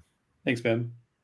Yeah, everything's all built now. So I just this weekend I've been traveling a bunch and everything. I finally get to just sit down for the entire weekend and just do nothing but hobby. So I'm going to try to assembly line a bunch of stuff and get a bunch of progress made. Excellent. Awesome. Nice. Yep. Looking great. Very cool. Okay. So next up is me. We've had what's been 5 weeks, 6 weeks since our last meeting. Yeah, I'm sure Dave painted like 2 more 2,000 point armies. I know, no kidding, right? You have enough time to go through all the stuff Dave's painted. We do if we're quick. Wow. I see my one fan showed up in the chat. So cool. Is that Hi Carl Ray? Yeah. He's quoting basically whenever Mike and I would go on camera and paint, we'd always tell, because we used to paint on camera, and then we'd tell him, well, this isn't really Mike and I. We have stunt painters that do this part for us, and he's asking if I talked about my stunt painter that finished all my stuff. So that's real. But there you have. Excellent. No, that's good. Very cool. No, this I had a few quite a few days off over Christmas and New Year's and that kind of thing. So I just really got in and powered through a whole bunch of stuff. I was working on my focused on my veterans. That was the sort of the core focus to get all of that stuff painted. I looked down here because it's been sitting here for such a long time, the last 6 weeks. So I got those guys done. Let's have a quick run through them. Dude, believe it or not, when I got COVID, I was actually like, oh, I'll have a week off. Like, I'll be able to get caught up on stuff. And like, I was so sick. I didn't really get to do anything until like the 7th day. I was like, oh, I feel okay. I'm gonna start painting. So like, but I was like, I'm gonna get caught up. I'm so far behind. I'm gonna get caught up, and that did not happen. Yeah, COVID is not good for the getting stuff done. Having COVID is not good for getting stuff done. Okay, here we go. First up, I've got the what do you call it? My mind's like the Company Heroes. Cool. Yeah, Company Heroes. Company Heroes box. So a captain there at the front right, an ancient dude with a mastercrafted heavy bolter, which looks like the Inceptor assault bolters. I love that it has like the nail gun guard on the front, like you have to rest on something. Like it doesn't fire unless it's resting on something. Like, so is this like a squad, or are these guys like characters that go in different units? No, it's a squad. So the box comes with those 5, but the unit choice is the 4 that aren't the captain. So basically, you can put whatever kind of you can put a captain with them, or a lieutenant probably, or whatever. But yeah, you can mix up a whole bunch of different things. In the end, I went with a mastercrafted bolt rifle and a mastercrafted power weapon.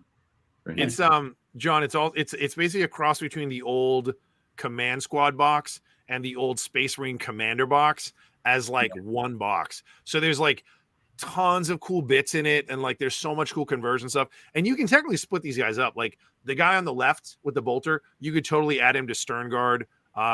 You can run like a company champion, like so he's kind of in there, and then there's like you can run an ancient, which is just the standard bearer. So like you can use them as characters as well, but you can also run them as a squad, which is pretty sick. So that's cool. Yeah, neat.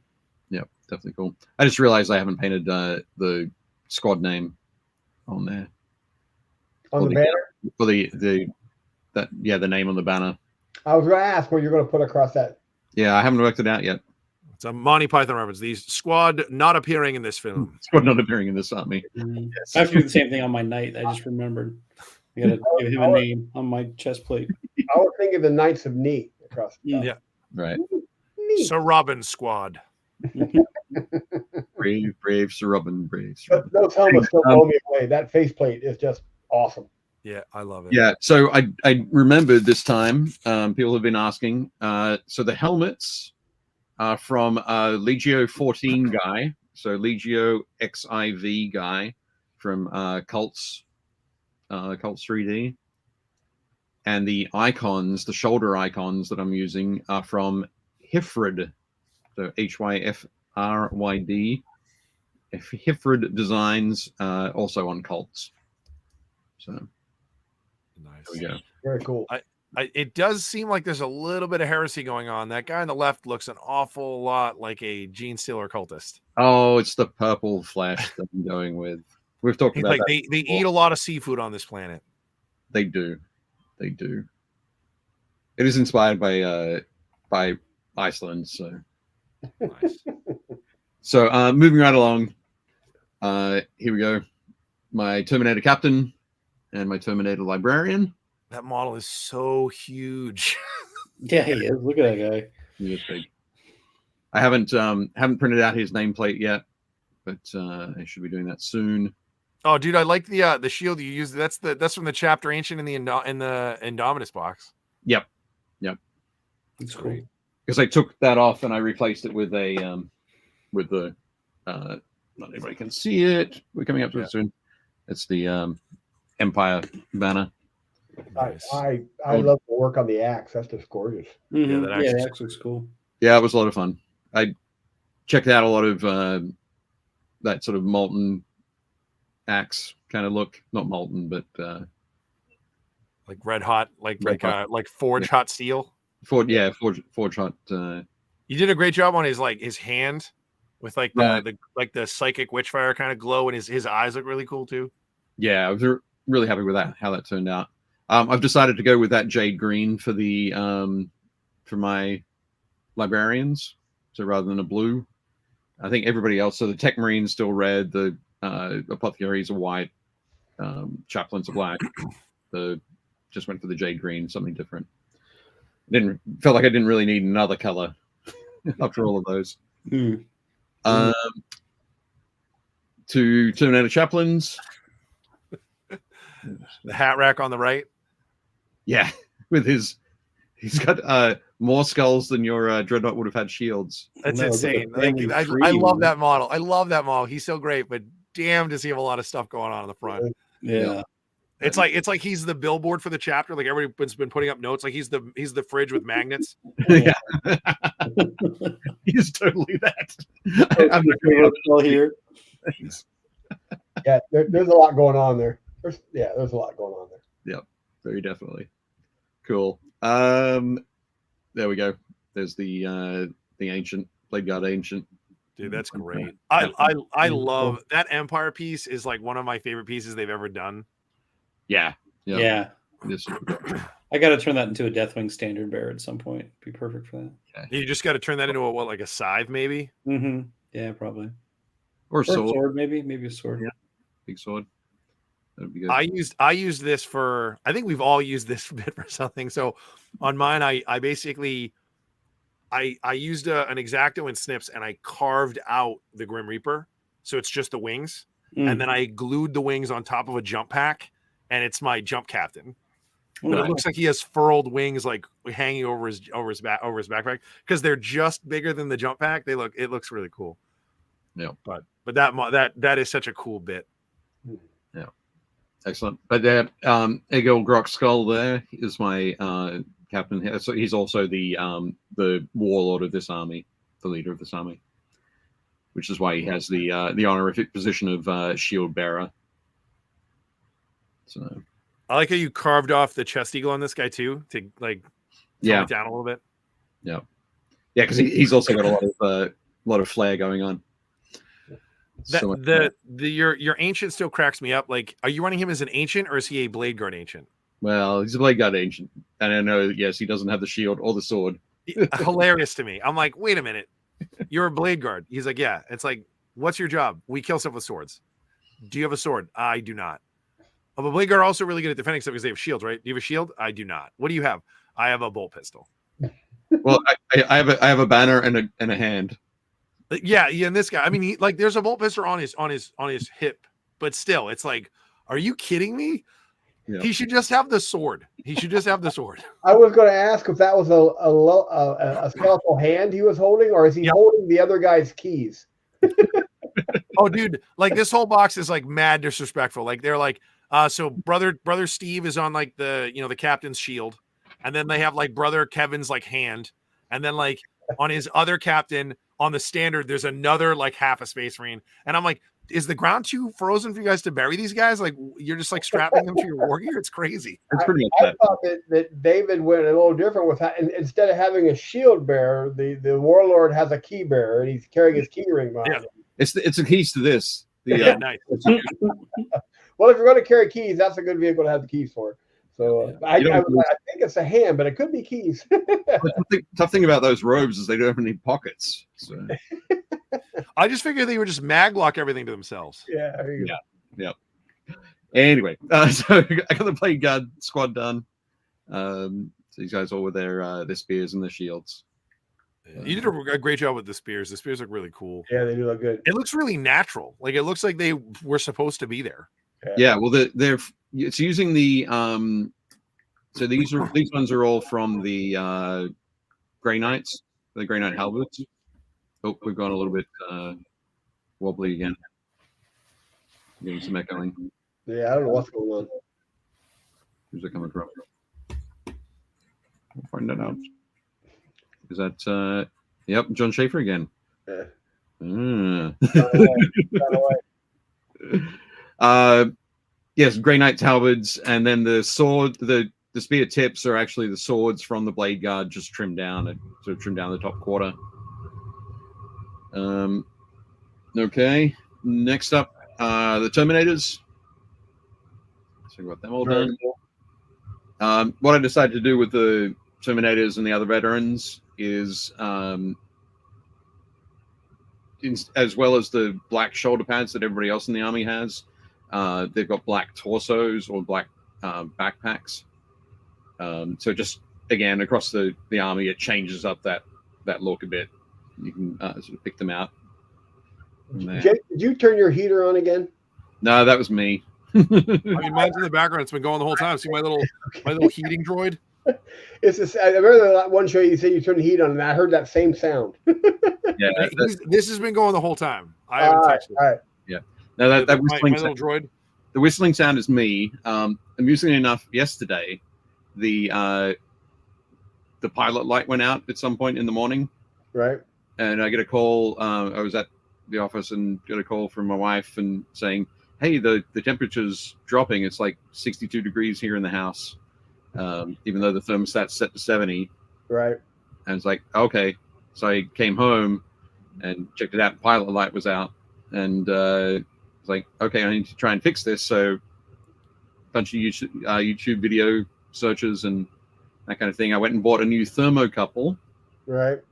So for those who may have worked on furnaces before, and replaced the thermocouple, and that didn't do anything. It didn't work. Right. So I took the new thermocouple off, took the old thermocouple, and I cleaned it up, and I put it back in. And as you can hear, it works. It works. There you go. All right. Did you burn the proper incense and intone the proper words? Like, there were many words were said, okay. for sure. Dave can be our tech marine. Yes, that was the tech marine for sure. So yes, that's why that's whistling now, to keep our house nice and warm. Oh, that's important. So It is very much so. Cool. Okay, Terminators are done. Super excited about those. They They were a lot of fun. They look so good. yeah, they're gorgeous. I love white helmets, or not even white. I love different color helmets on Terminators. I think it just makes them look so much scarier, like having just a different color. Yeah. Yeah. Even like the white mask that the sergeant's got is pretty cool. Yeah. Yeah. Neat. Cool. Next up, this is a Stone Guard veteran squad. Nice. So these are just done using the ones from Leviathan. There's two sets of Leviathan Stone Guard there. The purple plasma is rad. Yeah, that's working well across the board, I think. Yeah. But again, you can see their black backpacks aren't entirely black. It's just the cowlings across the top. But they work well on there. I also went with a different base color. I went with the desert yellow, the Warpaints Fanatic desert yellow base paint. Oh, sorry, so that paint for the base of the robes to give it a different overall look to the helmet. They look great. And then I did a few Phobos Marines as well, because I saw that they announced that there's going to be a new combat patrol list. Yeah. Yes, it's so good. I read it. It's in White Dwarf. It's awesome. So is it available now in the White Dwarf? Yeah. So it's the librarian on the far right. So Yep. the Phobos librarian, the lieutenant on the far left. Yep. So I think he's the lieutenant in Phobos armor.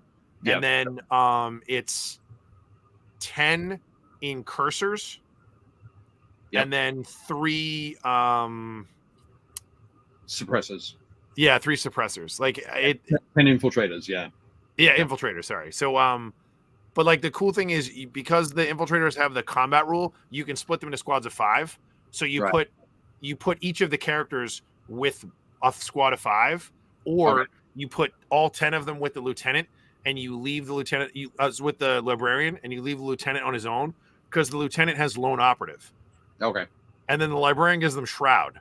So you're Yeah. like, what? Like if you're fighting them, you're like, what do I do? Like for the first turn of the game, like you can't do anything. Like, you can't shoot them. It's so sick. Like it's so good, and their like combat tricks that they have are just, their tactics cards are awesome. Cool. I took a couple of other extra shots of my librarian there.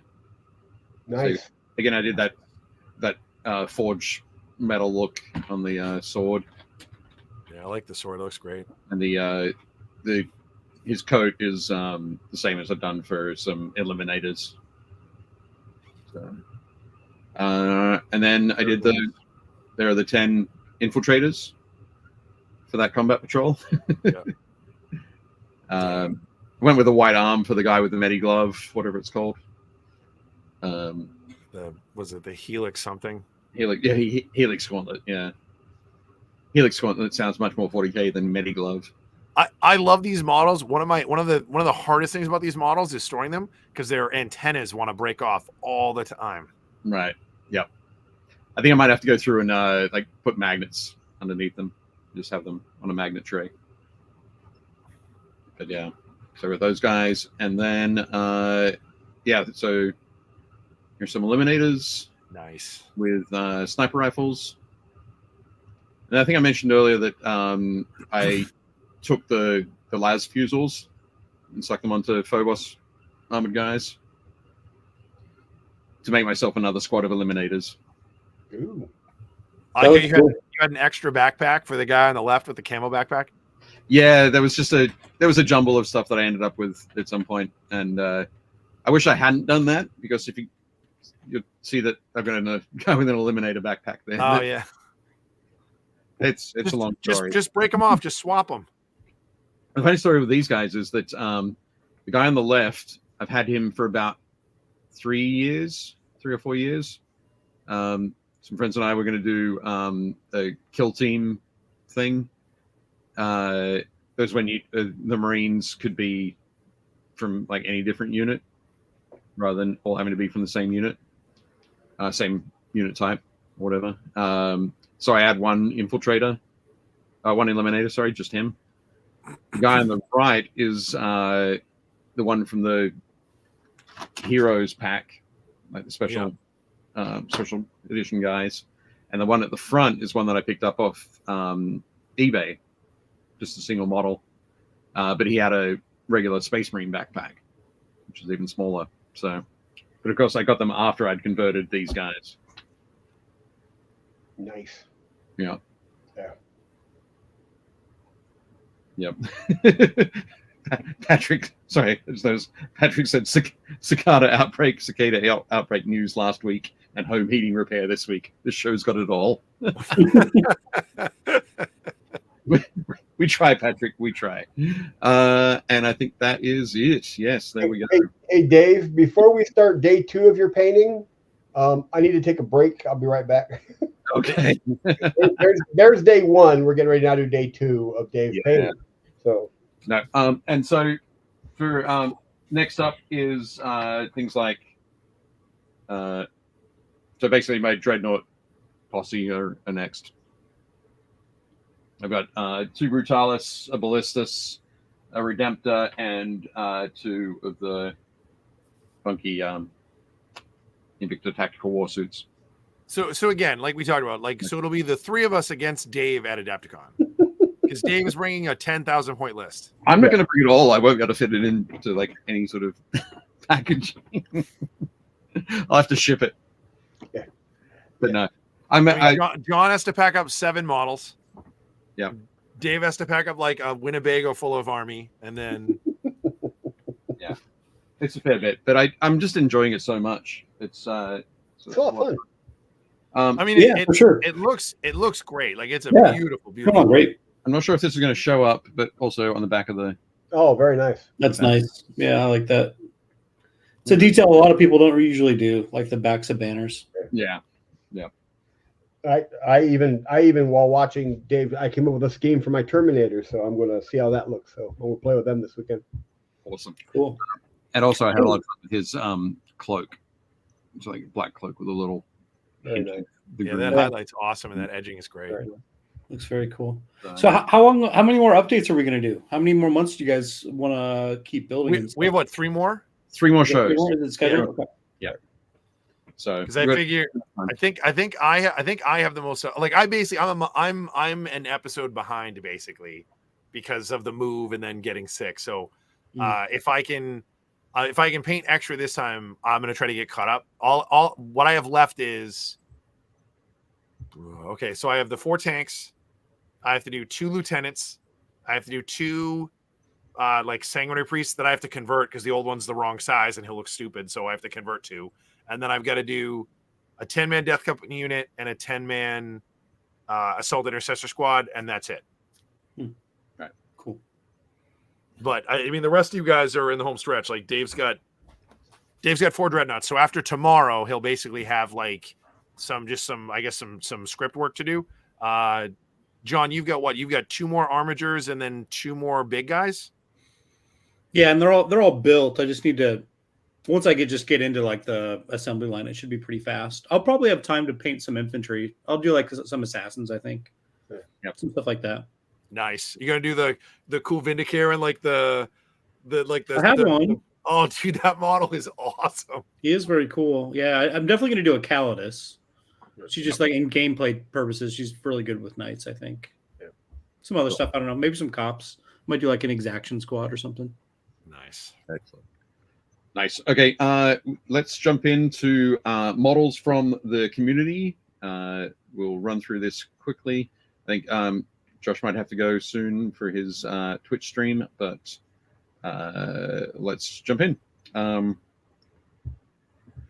We have there we go. First up, Aaron Provost. We saw his scarabs last week. He's finished painting the lenses on all of them. They look great, and has done a test base for his scheme. I was a big fan of like shiny silver Necrons crawling across red Martian Earth. Classic. Yep.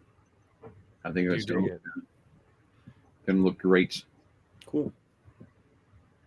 Very nice. Great In work. this case, I probably would have done the bases first They because I don't know how you're gonna get in between all those little scuttling legs. might not be glued. We don't know. Maybe it's true. That's true. Yeah, I think they are though. It's going to be difficult for him, but we wish him all the best. Yeah, 100%. They Fingers look crossed.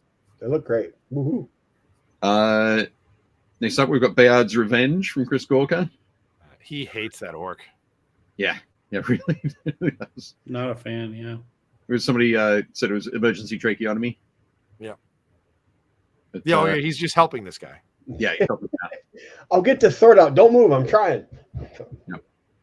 The sword must be hollow, so you Yeah. breathing through it. But I think my favorite thing is that he used, rather than the bare head, he's used that the cool Templar helmet. Yeah. Yeah, it looks cool. Cool, awesome work. Very nice. And Chris has also done Doctor Strange and Wong. Yeah, they Nice. look great. And He did their eyes. yeah. Like Wong's eyes look incredible. Yep. Yeah, they look great. I think the just the brightness on the magics around Doctor Strange Yeah. glow off the the screen. They look Really great. Yep. Very cool. Nice work, Chris. Yeah, Chris is always killing it. I love it. Yeah. Next up, we've got Chris Kemig. Chris finished up his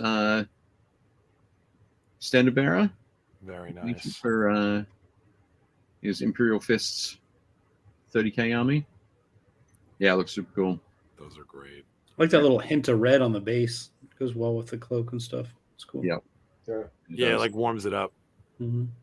The Chris has got a couple of other photos on the Facebook group, which is where almost all these are from. So if you want to check out the front of that banner, you can do so there. Next up, Cliff. Cliff has been working on vehicles. So this is his Redeemer. Very cool. Very nice. Nice. And he definitely listened and he drilled out all the barrels, which you got to do. Yep. Nice work, Cliff. Yeah, that thing's awesome. And there we go. He also worked on this. Is this Venator? Sakarian? Yeah, that's a Sakaran Venator. Sakaran Venator. Yep. For his Iron Warriors. Yes, I almost said Imperial Fists, but Iron Warriors. Yeah, In there. it's such a cool kit. Like, It's a monster. Woo. yeah, Yeah, definitely super cool. Cliff, what weapons are you putting on the Sponsons? You need to let us know. But yeah, great work. I think this was his lunch break. So nice one. Dave Powell's has been preparing for some Necromunda Ash Waste goodness at Adepticon. That thing is great. Love it. I wonder if do the wheels come like that, or did he do that? Because the back ones look bald, like it's been speeding everywhere. The back ones don't come like that for sure. Yeah. Like The that's front ones, really, they like they're kind of like a zipper almost, like they fit together. like the Yep. front ones. Yeah, like yeah, the tread is kind of like a zigzag down the Yeah. middle of it. Yeah, like that's where they fit together. But the back tires, they look back like ones, yeah, I don't know what he did there. They've been like grinded down. They look great. I think Maybe orc wheels, maybe from like one of the orc vehicles. the Orc wheels always have plating on them. Yeah, there's like random bits of metal like bolted on to fix holes and stuff, which I always Yeah. think is hilarious. That is cool. I Those things are suspect that those are that they're 3D printed. Hmm. Oh god, it looks great. I saw a guy use these, and he did an entire unit of. Remember the old Elysian drop troop army you could do? Yep. Mhm. He did he has his guard are painted up to look like Elysian drop troops, and he uses these instead of like Toroxes and stuff. Yeah. And Yeah. it looks really cool. It's a really cool looking army. Yeah, I always like the design of that vehicle. I think it's really cool. The Yeah. Ridge Runner is pretty awesome. I just love how you can take and, like, for example, the bald look on the tires. Just that one change has generated how much conversation, Yeah. and how much attention. Just that subtle change to the model that probably wasn't subtle to do, but it was probably but it just adds so much to the model and gives it gives it a history, and you're not sure what it is, so you just generates conversation. Yeah, for sure. Yeah. Definitely. Speaking of conversation, Cliff says he's putting las cannons and a pintle-mounted shrapnel cannon. Ooh. It's current. Nice. And yeah, just says pulling donuts. Sure. And Sean says he's got 2 quads to paint. That super cool, looking great there, Dave. Next up we've got a picture from Jez. Jez isn't on Facebook, but I saw this on his Instagram account today and snagged it. So these are some of the cool cultists from North Star for Frostgrave. Those are cool. Yeah, they look awesome, and the building that they're in is excellent as well. Mm-hmm. Just built that. Makes me want to play Rangers of Shadowdeep. Right. Yep. I can see that. That terrain looks awesome as well. Mm-hmm. Yeah, it is. It is super cool. It's just that really sort of damp, mossy vibe.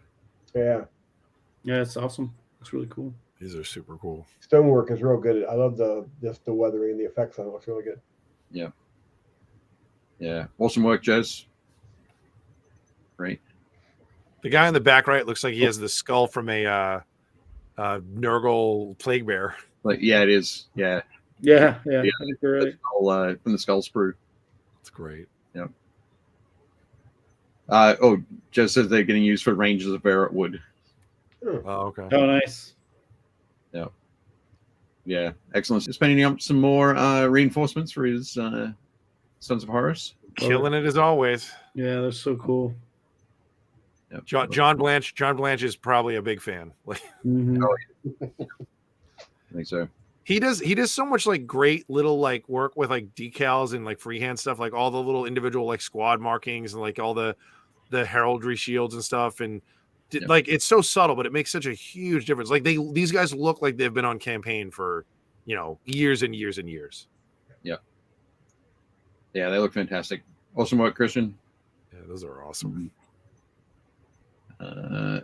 Matt received his Death Ray Designs custom decal order. So his awesome flying squigs. So good. I don't know if you saw these last week, John. I did not see those. Matt was originally working on his Tyranids for A Tale of More Warlords. Okay. But he has switched to a flying squig army. Oh man. So if you go and check out last week, we've got some shots towards the end of the show. So good. Looking great. But yeah, they are awesome. Just that squig head and the and those wings. Yeah, beautiful stuff. I love the concept.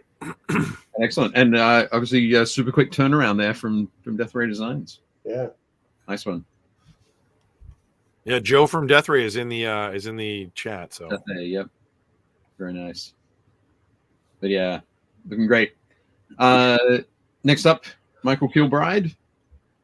Michael's been painting a whole bunch of Blood Angels up in this the Bad camo scheme. yeah, this made my day. I messaged him and I was like, you need to post this in our community so we can talk about it.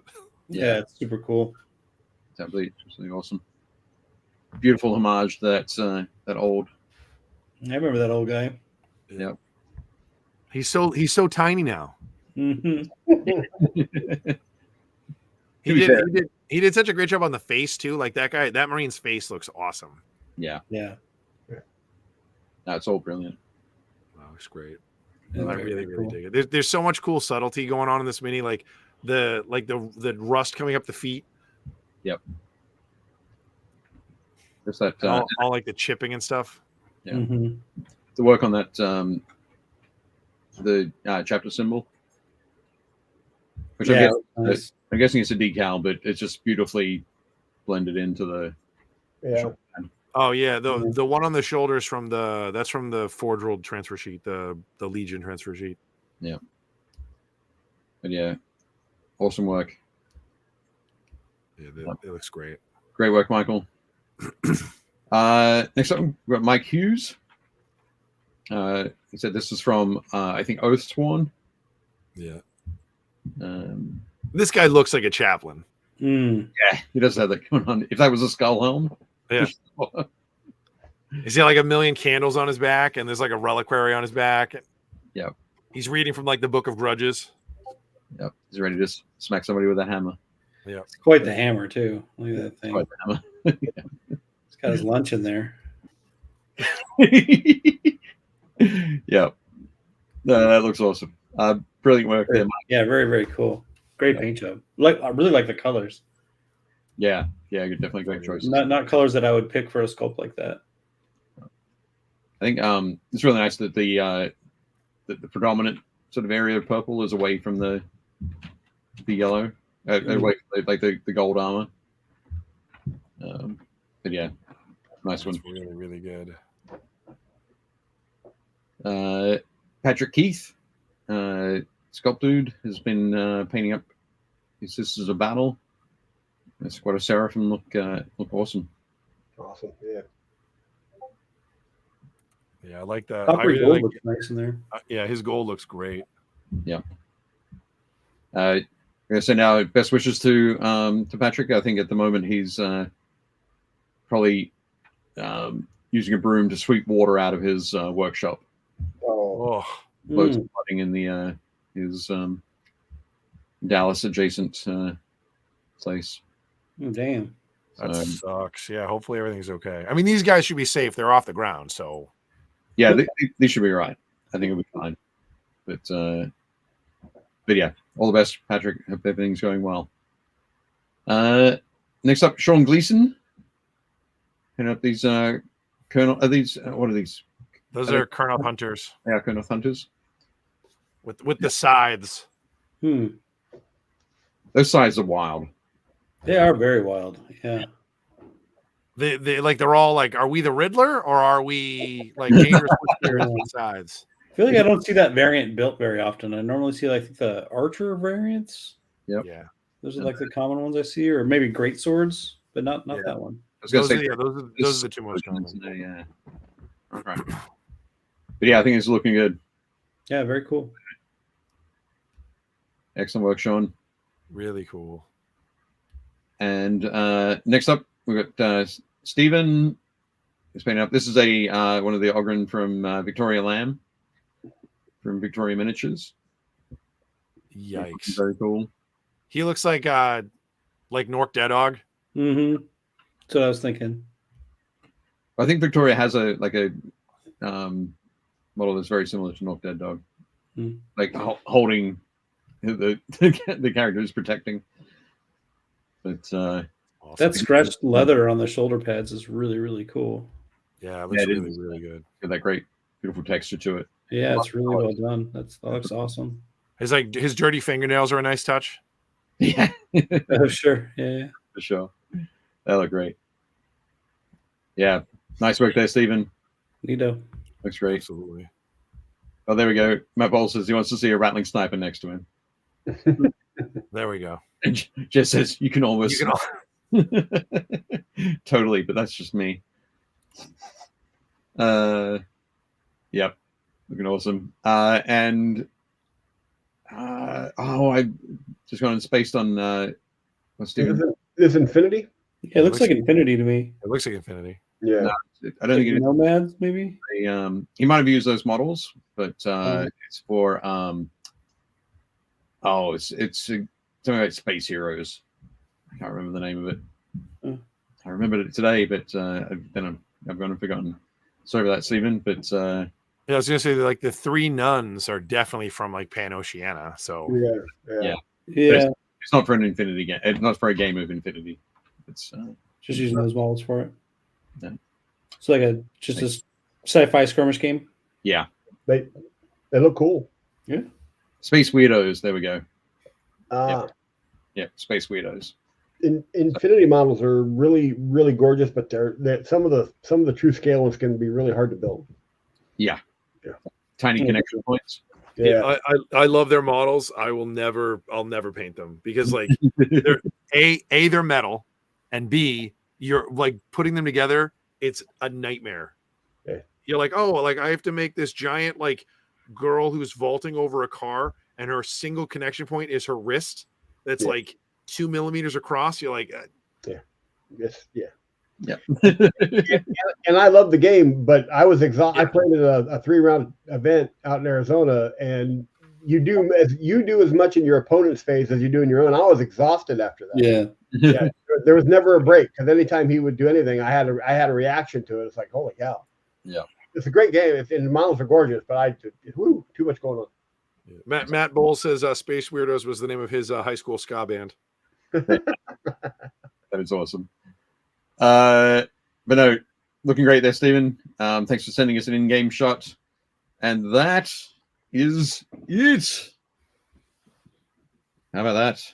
A lot of content. A lot of stuff this week. A lot of stuff. Loads of content, so many photos, lots of things for people to look at. We hope home you repair advice. Fun?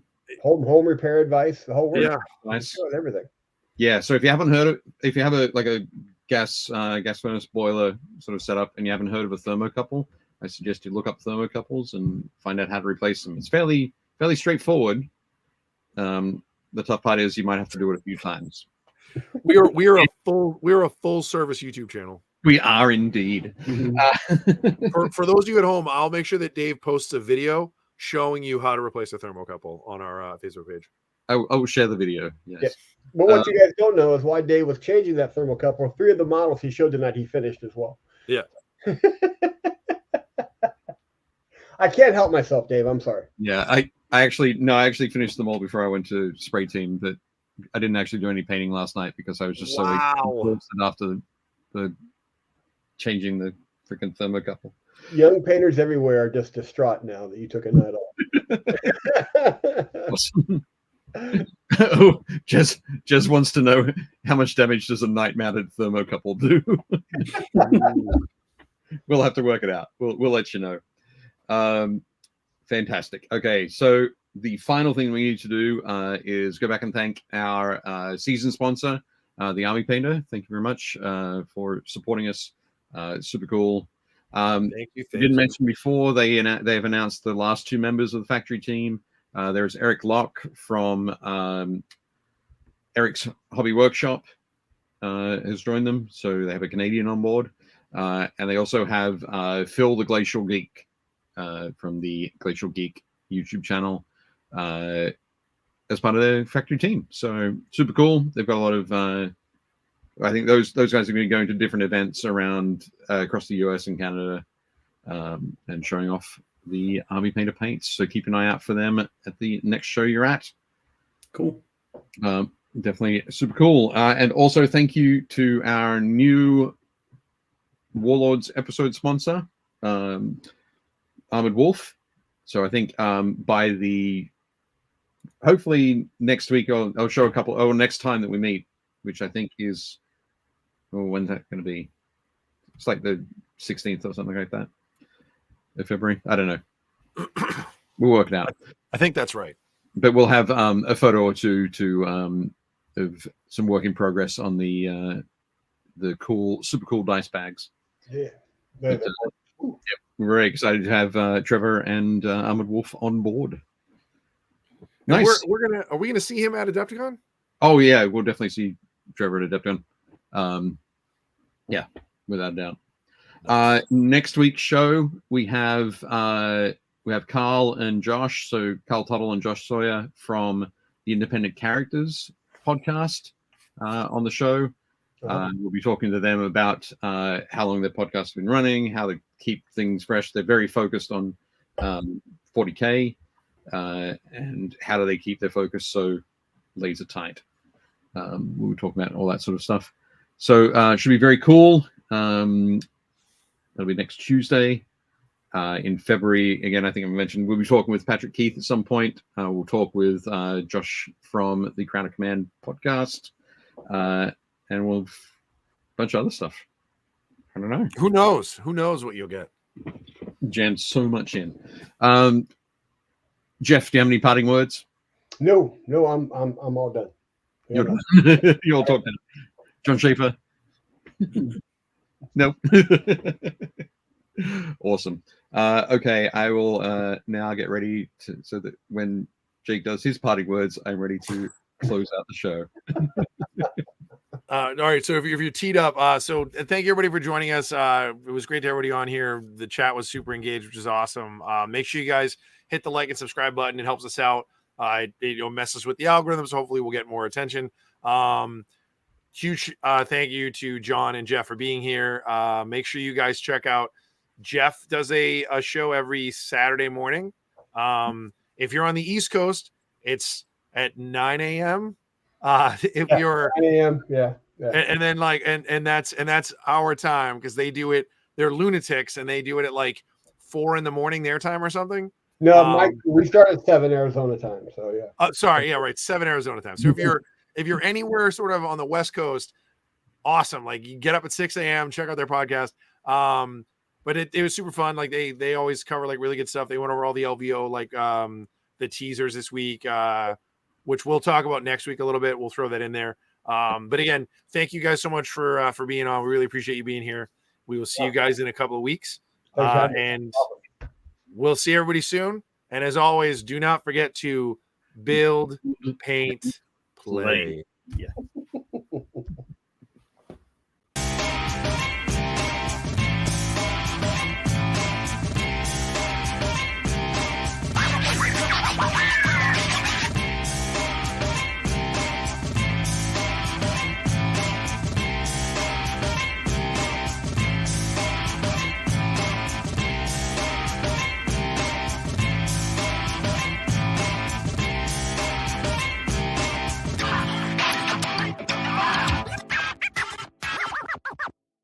Shut up and sit down.